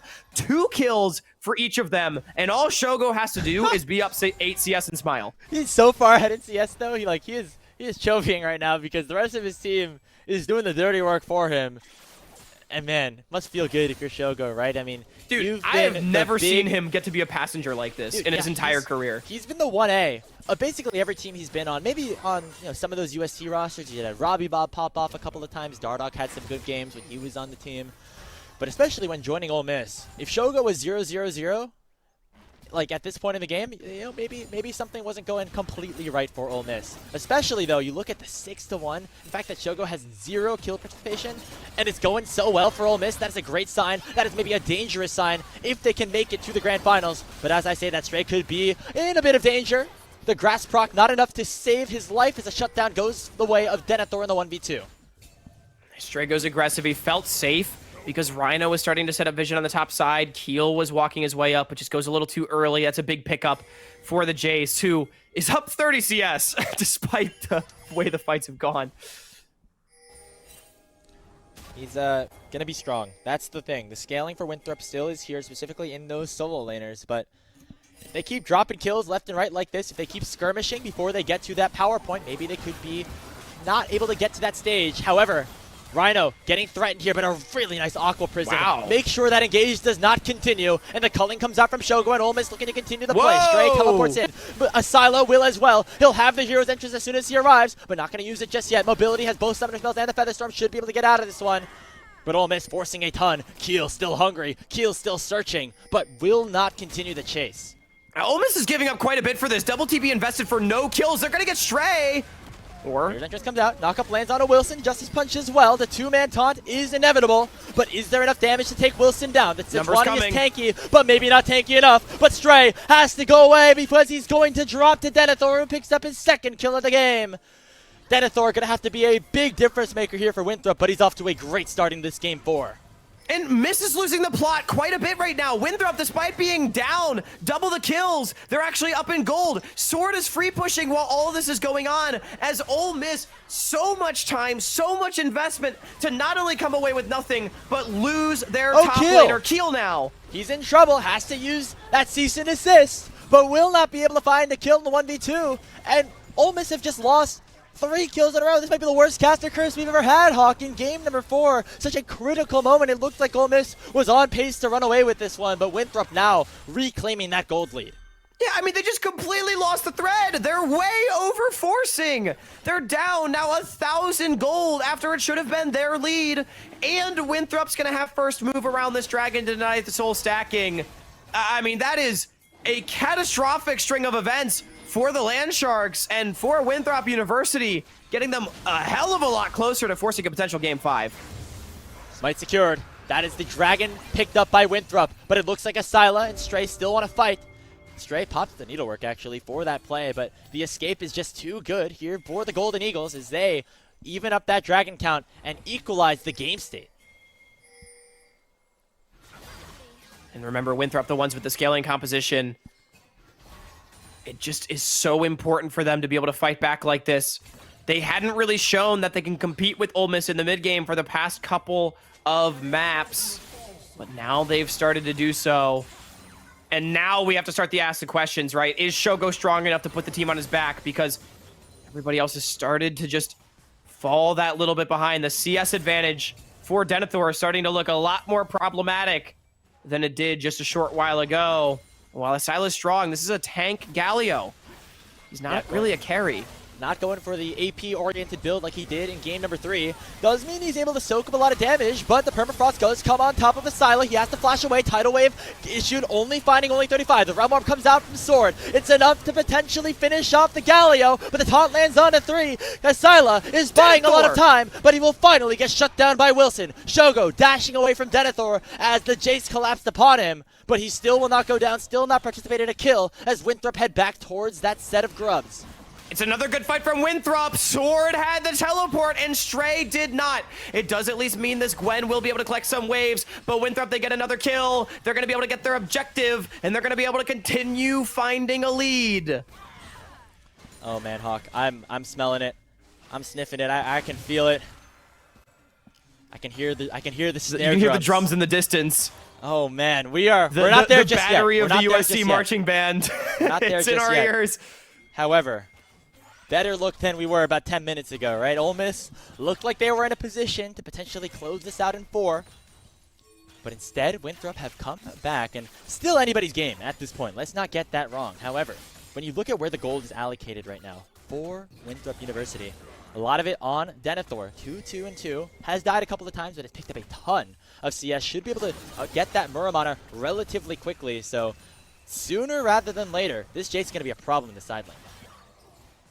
And Denethor rapidly establishing himself as the main character of his team, as his success seems to be directly tied to the success of Winthrop as a whole.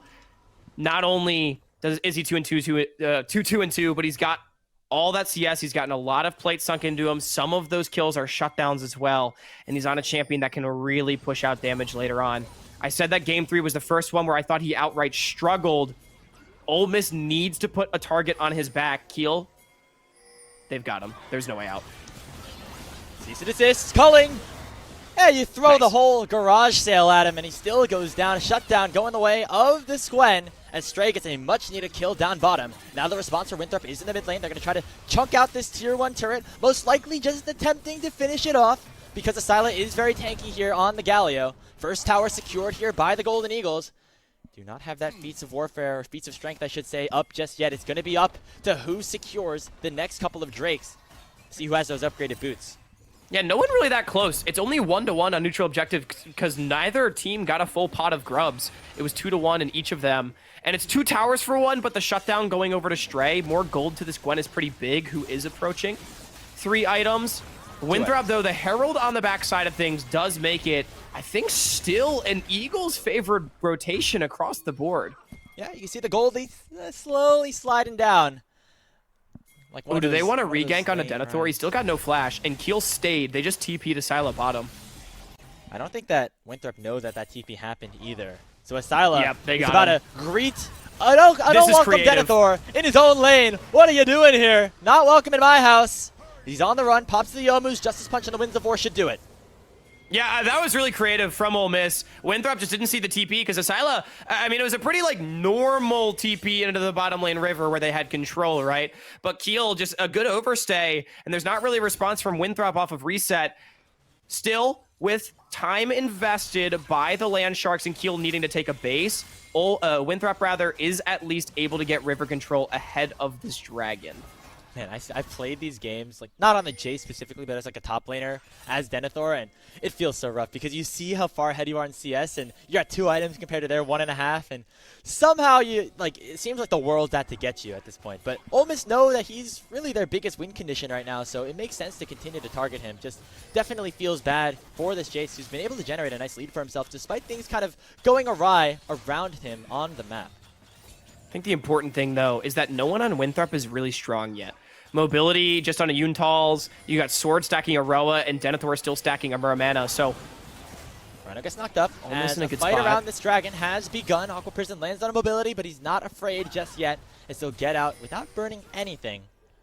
It is a Hextech Dragon, up and available here for the side of Ole Miss to potentially take. They found out only 35. Kill with the season assist. He's going to force the quickness out. Hero's entrance does not find a knock, but the Culling doing a lot of damage. Sword and mobility are chunked, but they're not chunked enough to really head back to base. They want to go for this fight. They want to pick up the second dragon for themselves, but will it not be enough? There's a 2-man taunt. There's Stray with the needlework. Ole Miss looking for the throat in this team fight. Denethor's down as a double killing for Shogo. And Mobility and Wilson are on the run. Asila looking to dash forward, throw out a couple more spells. Dominance by Ole Miss in the bottom side jungle.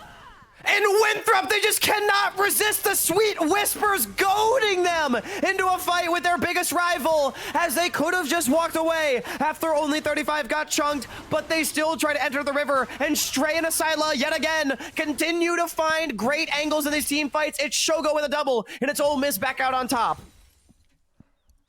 So right as soon as Winthrop had the gold lead for a minute, Ole Miss said, hey, that's mine, and snatched it right back. Picking up that Hextech Drake, getting themselves another advantage. And we are still in a hotly contested game number 4. 2 items, though. Like, Winthrop, they've just not arrived, right? That's the problem. They just didn't have to fight that. And, I mean, I get it. Ole Miss, they burned 4 ultimates trying to kill that Rakan. It looked like a good angle. Only 35 gets out, but you could just walk away. Farm your waves. Give over the second Drake.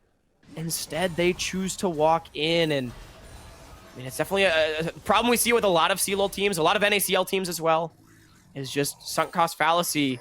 I think rearing its head right there. And I mean, you talk about it, the game is still very close on the scoreboard, but Winthrop, they've just yet to really arrive in this game, and they need to understand that. Let's take a breath. It's been a long series. It could be longer if things go Winthrop's way, if they're able to turn it around. Let's just enjoy the sounds of Summoner's Rift for a couple of seconds. We have nothing to fight over for the next few minutes. You say that, but Otacon on the map and a lot of blue wards getting dropped in the topside river. David Attenborough is not here to narrate this game, Grapes. It is only chaos from here on out, because I have a feeling these two teams are not done scrapping with each other. Just coming off reset, it's 2 items. I mean, like, look how big Shogo is. We've said he's not really been the main character of his team in this series, but he's the most fed. Yeah, I mean, remember, he was the one farming the whole time while skirmishes were happening on the top side, and so even when things started to not go Ole Miss's way up top lane, Shogo, he stayed the course. He did not go and try to join his team or anything.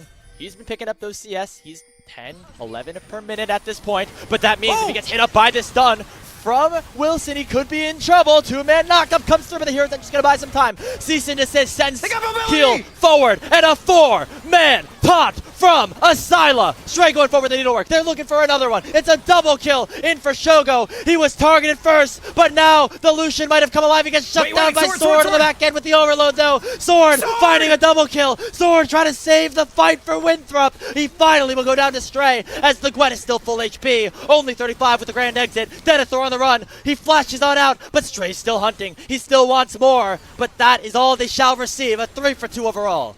These fights are insane as Ole Miss narrowly wins the fight 3-for-2 as Shogo ends up dropping out of the backside after the heroics of Sword. But Ole Miss are the ones that are going to get the objective on the back end. It's a mid lane tier 1. The Herald drop means nothing as it timed out for Winthrop. And Ole Miss, the gold lead extends to barely 1,000. But, I mean, I can't wait to get a replay. So many mechanical outplays in this fight. First of all, Shogo gets hit by the Glacial Prison, so only 35 takes it as an opportunity to send. But great disengage from Asila, and the find on the mobility plus 4-man taunt from Asila makes it look like this fight is over. But Sword is just cooking on the backside of the fight. Keel and Shogo are getting destroyed. As Sword, his positioning is absurd. The flash is amazing to take down Rhino, but unfortunately, Denethor and only 35 were not close enough to help him salvage things. You have to think just a bit more confidence from the top laner of Winthrop, and the support as well maybe could have made it a winning fight, but unfortunately it was not enough. Sword gives his life for the cause, and Ole Miss, they barely maintain their lead. And on the other end of things, some miscoordination, some miscommunication from the soul laners of Ole Miss. If Stray and Asila were able to peel back and try to help take down Sword, maybe Shogo would have lived a little bit longer. Maybe it would have been a 3 or 4 for nothing instead of a 3-for-2. And that could have been Otacon. That could have been another neutral objective going the way of the Shogo could have had more Landsharks. patience too. He did dash in on the rise trying to burst him out, which I think maybe he could have just waited a bit more, didn't need to overreach. But regardless, the fight went as it did, and it was just such narrow margins, both sides. I mean, that was so close to disaster, I think, for both Ole Miss and Winthrop.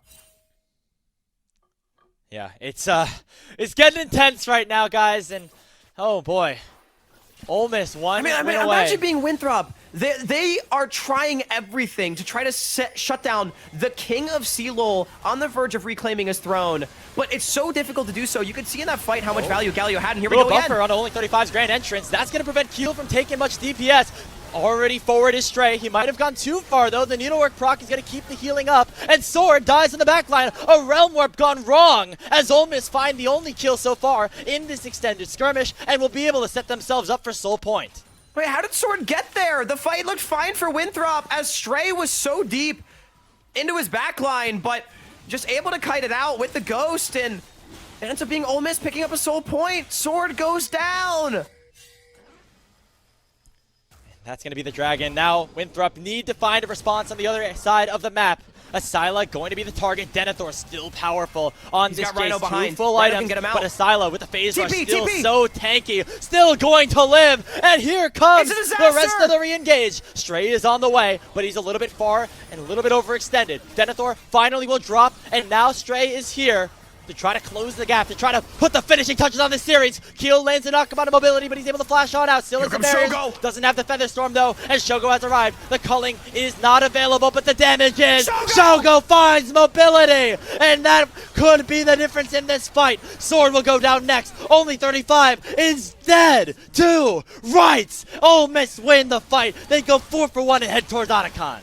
Winthrop with their scaling comp, they went for broke, they tried to get something back, but Asila had Rhino in his back pocket, and Winthrop realized they had gone too deep, but it was too damn late. The king had arrived. He assassinates the Prince of Mobility. And Oh, Stray died! Hit the Otacon! Hit the Otacon! Oh my god! Don't give me a heart attack, man. Oh, Jesus. The threat of the Otacon comes back. I think here they just for Ole lost Miss. Baron. I think Stray dying lost them Baron. They're just gonna get a top lane tier 1 and reset. It's a 3,500 gold lead. Graves, that's not that much. Winthrop is still in this game. They've got 3 items on Sword now, but they just need to slow it down.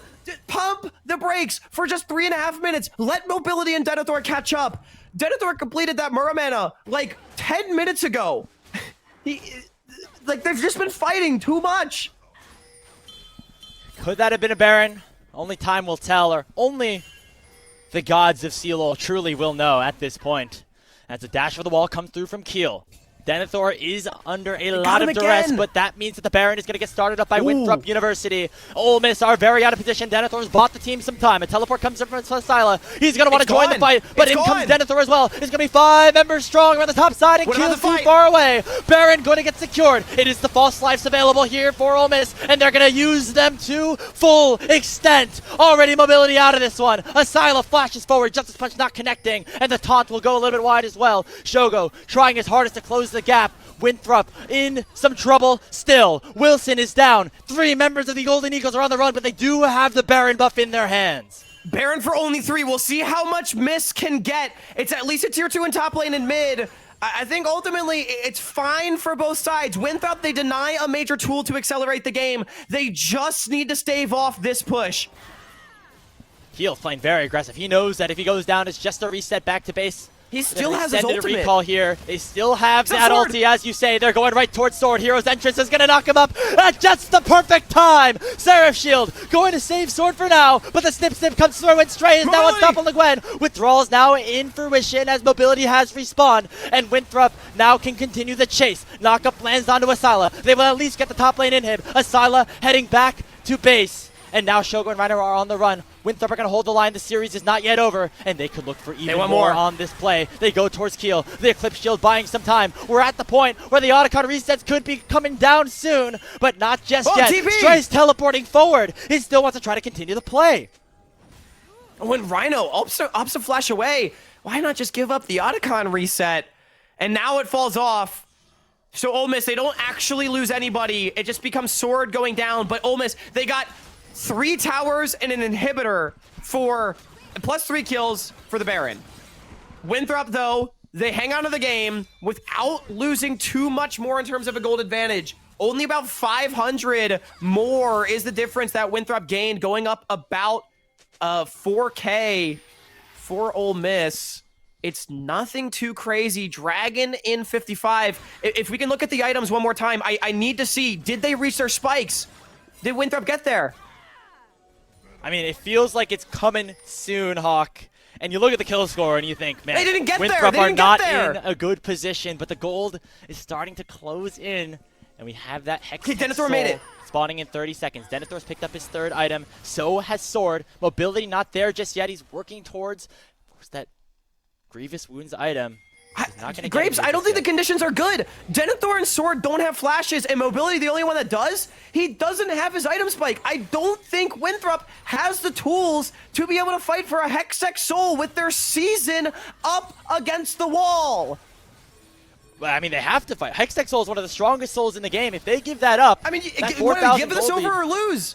Unless they can find a miracle. Miracle might be what Winthrop need. They've had them before on their Miracle runs. 2021, the last time they raised the trophy.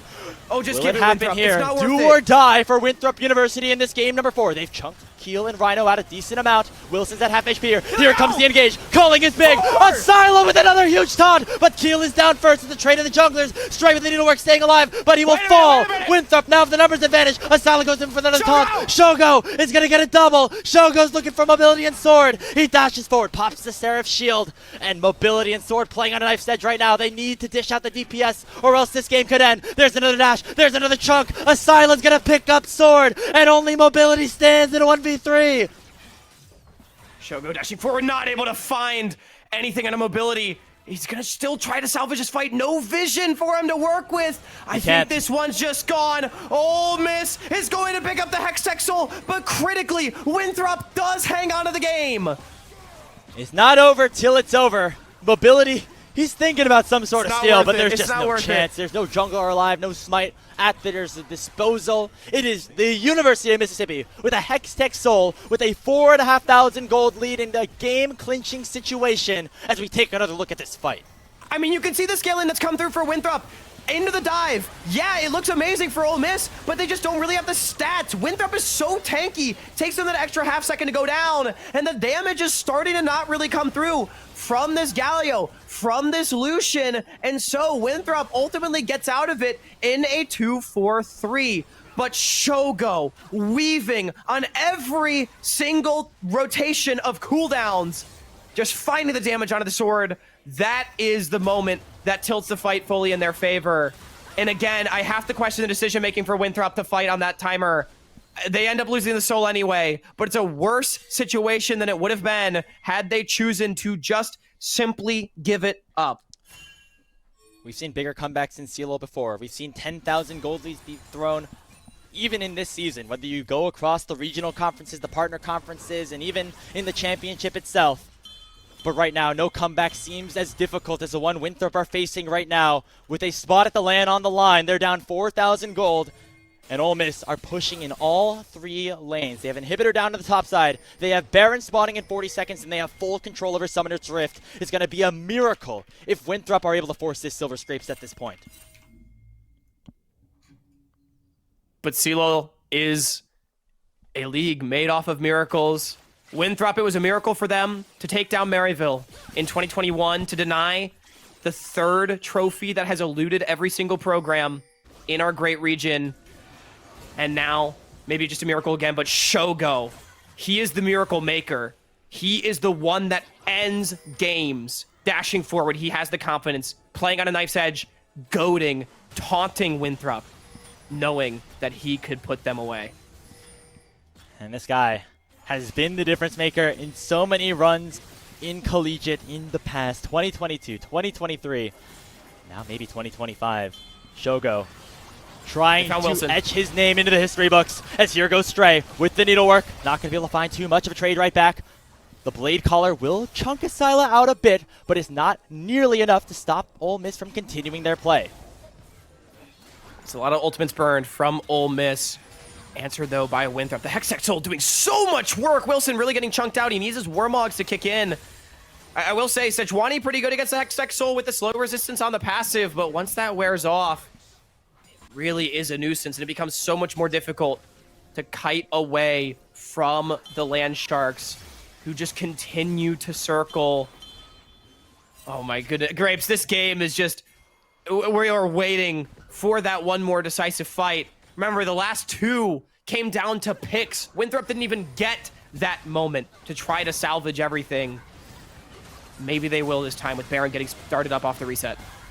The Pink Ward is buying a lot of time here right now for Ole Miss, but now it is spotted by the Golden Eagles. Wilson's going to have to try to go for some sort of miracle, but it's just not going to happen. That tidal wave from Rhino was big. And that means that Ole Miss control the objective. They are wearing purple for the next 3 minutes and can try to go for the killing blow off of this reset. I mean, that was just beautiful confidence from Ole Miss. Under exactly how long it would take them to do the Baron, punishing the reset of Winthrop, and right time as you highlighted. And they go back to base. Shogo approaching full. He's farming a couple of camps. He's going to get there. Already has 100% crit. And it's just still, we're waiting for that one more fight. Bottom lane tier 2 is the obvious target for Ole Miss to pick up. Still gold remaining in that structure. They also have an exposed top lane inhibitor to be able to play for, with Elder spawning in under 2. But look at what Winthrop have at their disposal now. 3, almost 4 items on sword. 4 full items on mobility. Denethor approaching his 4th as well. The scaling is starting to come, but much like it has been over the past 2 games, Hawk, it might just be too little too late as Ole Miss are pushing down the mid lane. They are only prioritizing one area of the map right now, and they want to fight as 5. They want to fight as this unit that has bonded over the year, throughout the academic year. And they want to try to get the series out right now. Inhibitor tower under fire. The mid lane inhibitor will go down. Who's going to pull the trigger first? Blade Caller lands on a 2. The inhibitor is now down. The Hextech Soul doing a ton as the culling nearly chunks out sword. Only 35 there to block things as the inhibitor top lane will go down as well. Ole Miss should play this slow because they know those supers are coming, baby. The Soul is doing so much work. Winthrop, they got to go back to base, they got to heal up, and they got to go. It doesn't matter. None of these structures matter. The only thing is the fight. Look for Wilson on the Glacial Prison. Still, underneath those towers, at the moment the Golden Eagles feel safe, but soon they will not, as the cannon minions, as the super minions will start to chunk the towers down and leave the Nexus exposed. What a game this has been, what a series has been, what a CLOL this has been. Could it be coming to its apex right now? As the waves start to crash in, and Winthrop see the door shutting beneath them. Winthrop needs to go. You can't just keep wave clearing. Here they go. Glacier Prisoners, it's only onto Asila. There's a ton of damage, only 35. Taken very low, but he will survive for now. Shogo dishing a ton of damage with that rapid fire cannon, nearly taking out that first Nexus turret, as they'll wait for another wave to arrive. That's the engage tools down. No quickness, no glacial prison, not much burn from the side of Ole Miss, only the tidal wave. I think Ole Miss might have it. Again, that's a lot of cooldowns that Winthrop have already used. They have to go for something, or the game will just end on its own. The third inhibitor is down. All or nothing here for the Golden Eagles to save their season. In they go. It's only 35, taken very low. The culling comes out, and that's going to do it. Shogo takes down Mobility, but it doesn't even look his former rival in the eyes as he issues the killing blow. He has his eyes set further. He has his eyes set on a third CLOL title as Ole Miss Esports are headed to Raleigh. Unbelievable! Ole Miss! They have been doubted so many times for their performances in NACL, for their performance last year after getting reverse swept by St. Louis University. But they have shown that this is their year in CLOL. They won the NECC. They ran through the upper bracket. They took the Kings to 5.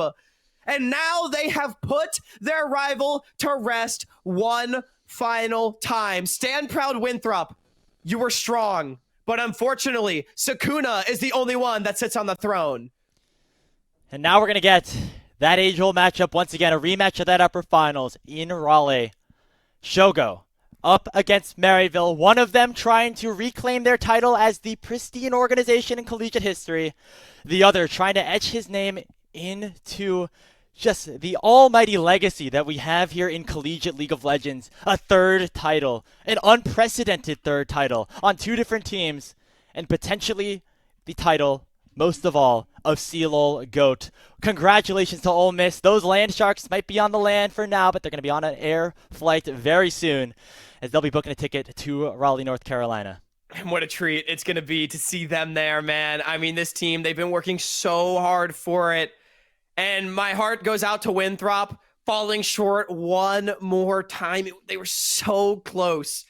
But, I mean, ultimately, the lower bracket run of dreams was simply that, a figment of what we perhaps put in front of them. But Ole Miss are the ones moving on. And it's not just that Shogo third title, of course. The first one potentially in the cards for this program now in their 3rd year of varsity operations. I mean, I talk about Ole Miss as a program for a second too. You know, they're the only Power 5 school that we have, the big state school here in CLOL that's gone whole hog on esports. They have been setting the tone perhaps for other large institutions to follow, and for them to see success most certainly of benefit to our entire space.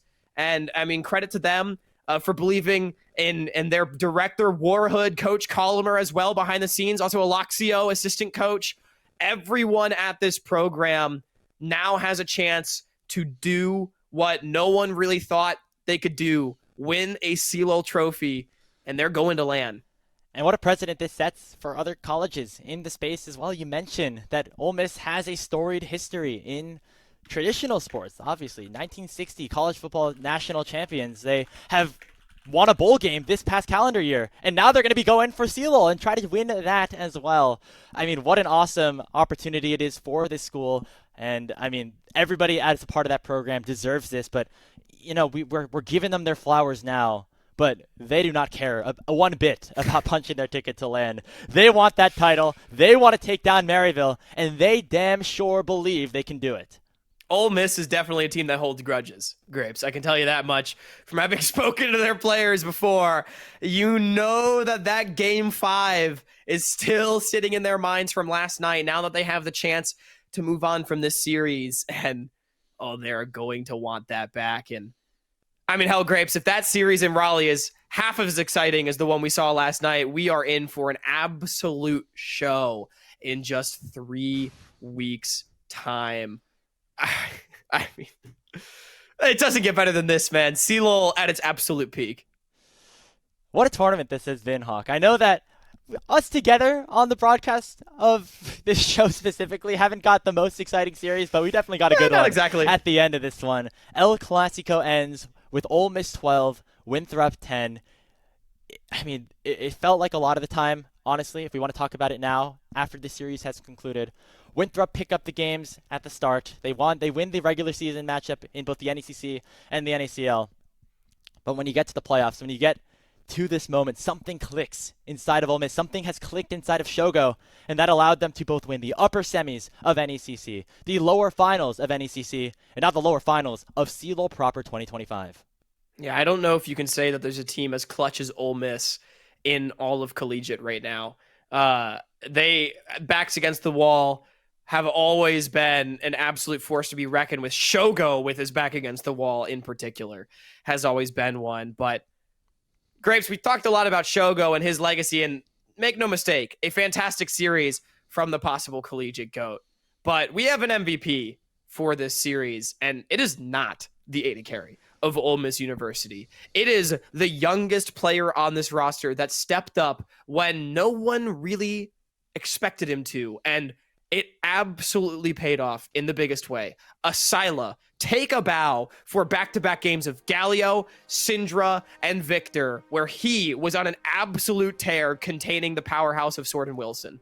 Man, that Galio, that's going to live in the nightmares of some of Ole Miss's players, potentially for years to come. 4-man taunts, left, right, and center, as we get a look at one of these fights that really broke the game open as well for Ole Miss.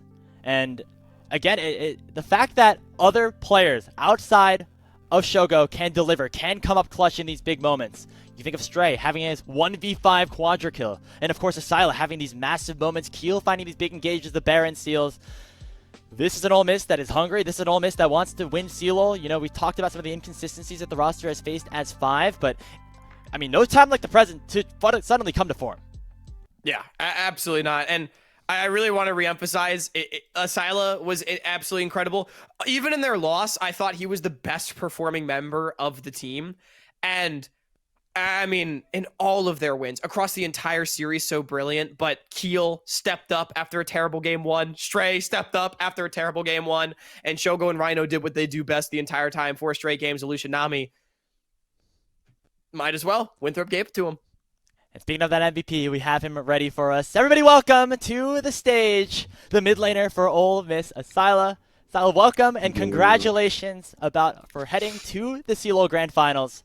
I mean, you guys put up quite a show. Did it feel like something was going right after, you know, even though you took that first game and Winthrop ended up winning that one?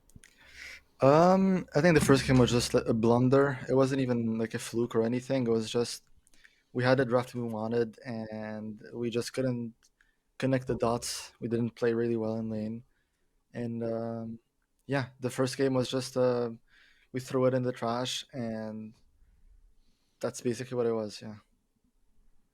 Yeah, I mean, it's good to be able to just take a game where things don't go right and move on from it. I mean, speaking on this weekend as well, 9 games of League of Legends this weekend. You all went the distance with who many people expect to be the favorites of CLOL, Maryville. How did the series yesterday affect your confidence coming into today? I mean, in my head, we 3-0'd them yesterday. Like the second game was a win. We lost; they didn't win. So for me, yesterday was just it's not even like glimpses of what we can do or anything. It's just that's just who we are. Like in scrims, we beat every single team we've ever played at least once. So we know that we have the talent. We know that we have the passion, the tools, the pieces. But it just made sense. We struggled a bit with like some drafting, even though I mean yesterday, for some reason, I just warped the entire top 3 of CLO around Oriana. I don't know why. Dude, you gap that. Yeah, I think game 4 and 5. If I thought about Galia, I would have expected one yesterday. But I really think, I really think that we should have killed them. The way we were seeing was just disappointing. I think we are the favorites.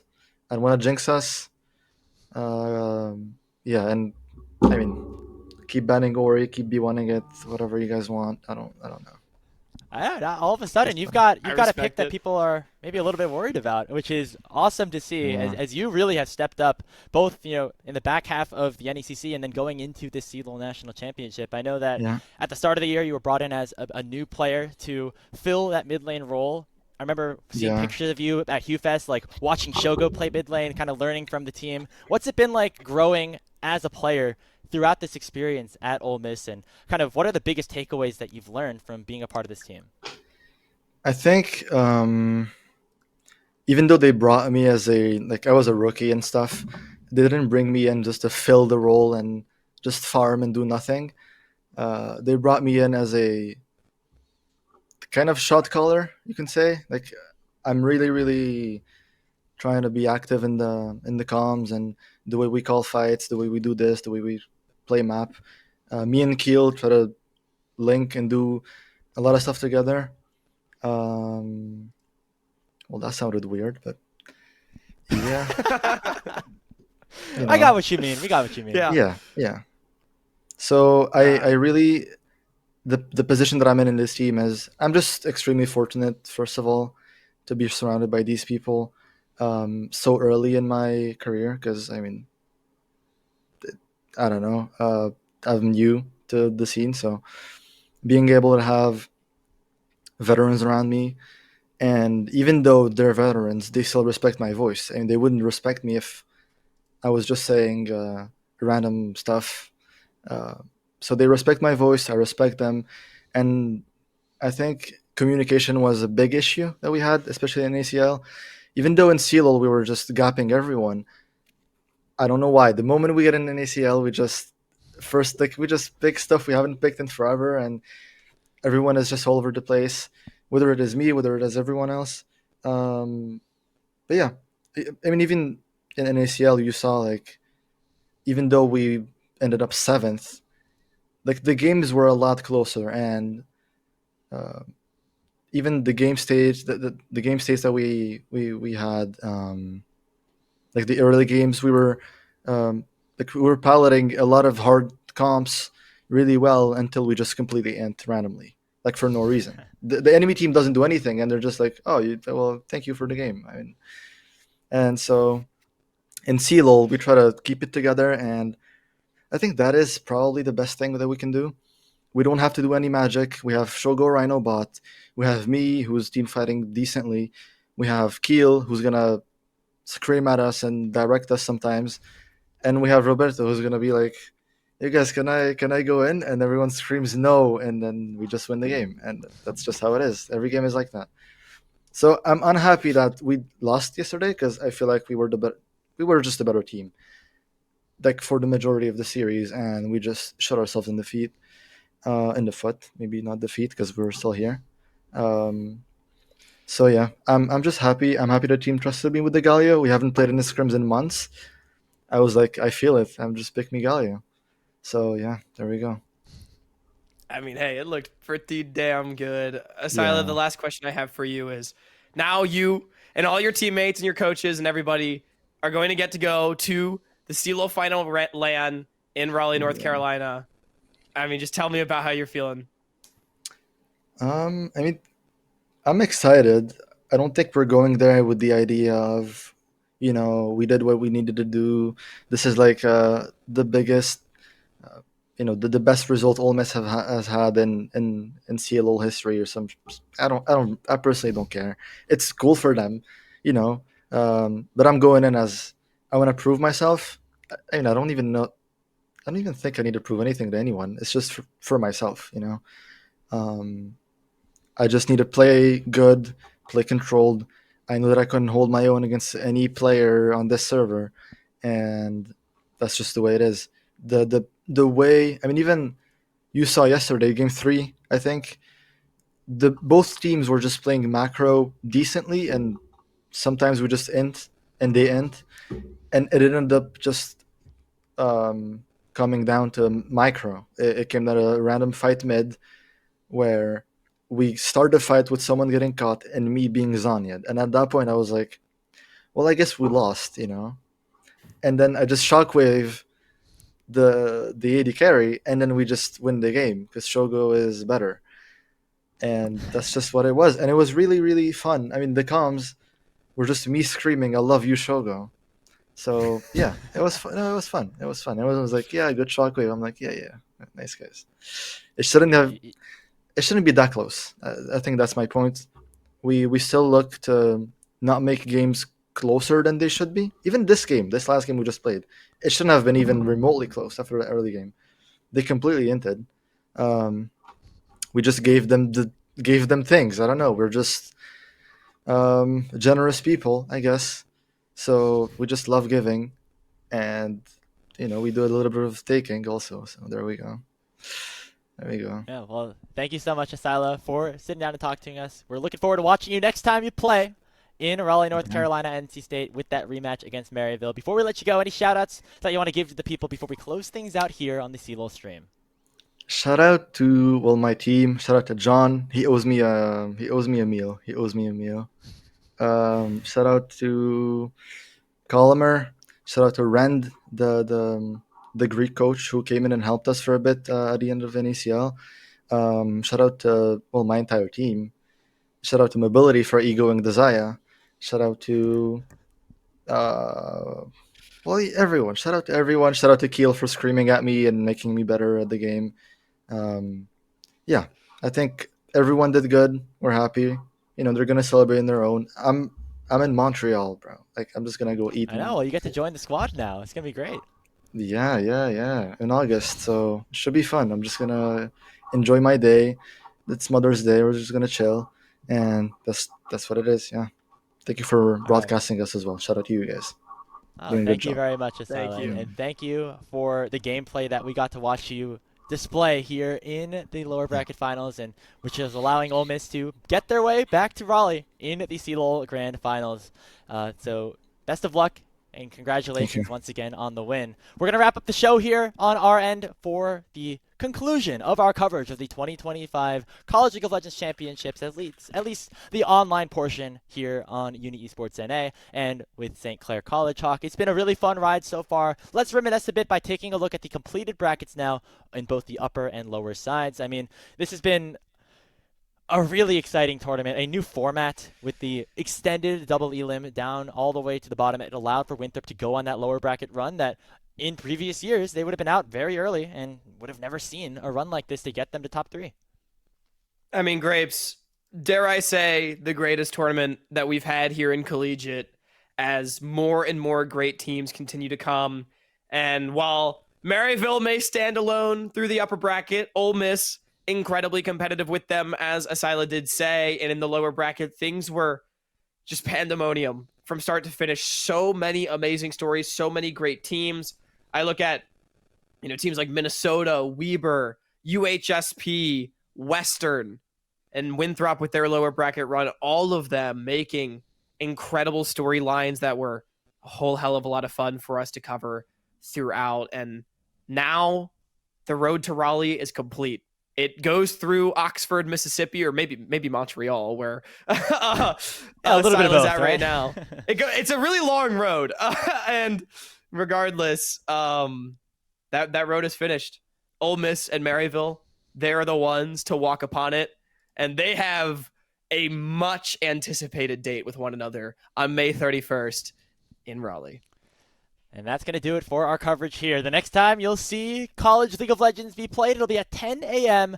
Eastern Time, 7 a.m. Pacific Time. So set those alarms. You're going to want to be up and ready for Ole Miss versus Maryville at NC State.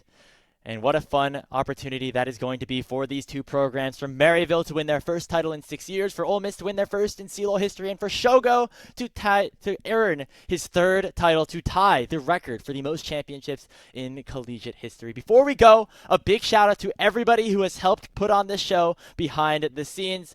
Big shout out to Holy One, Simo, Rafa, Alk Battery, who have been our casters alongside us for this journey. To Valerie and Lexi, our producers, and everybody else on that St. Clair team. And of course, to UniEsportsNA and our sponsors in Exit Lag. Final score here in the lower conference finals, 3-1 in favor of Ole Miss over Winthrop University in the lower bracket finals of the 2025 College League of Legends National Championship. On behalf of Hawk, my name has been Grapes. Thank you so much for watching, and we'll see you in Raleigh.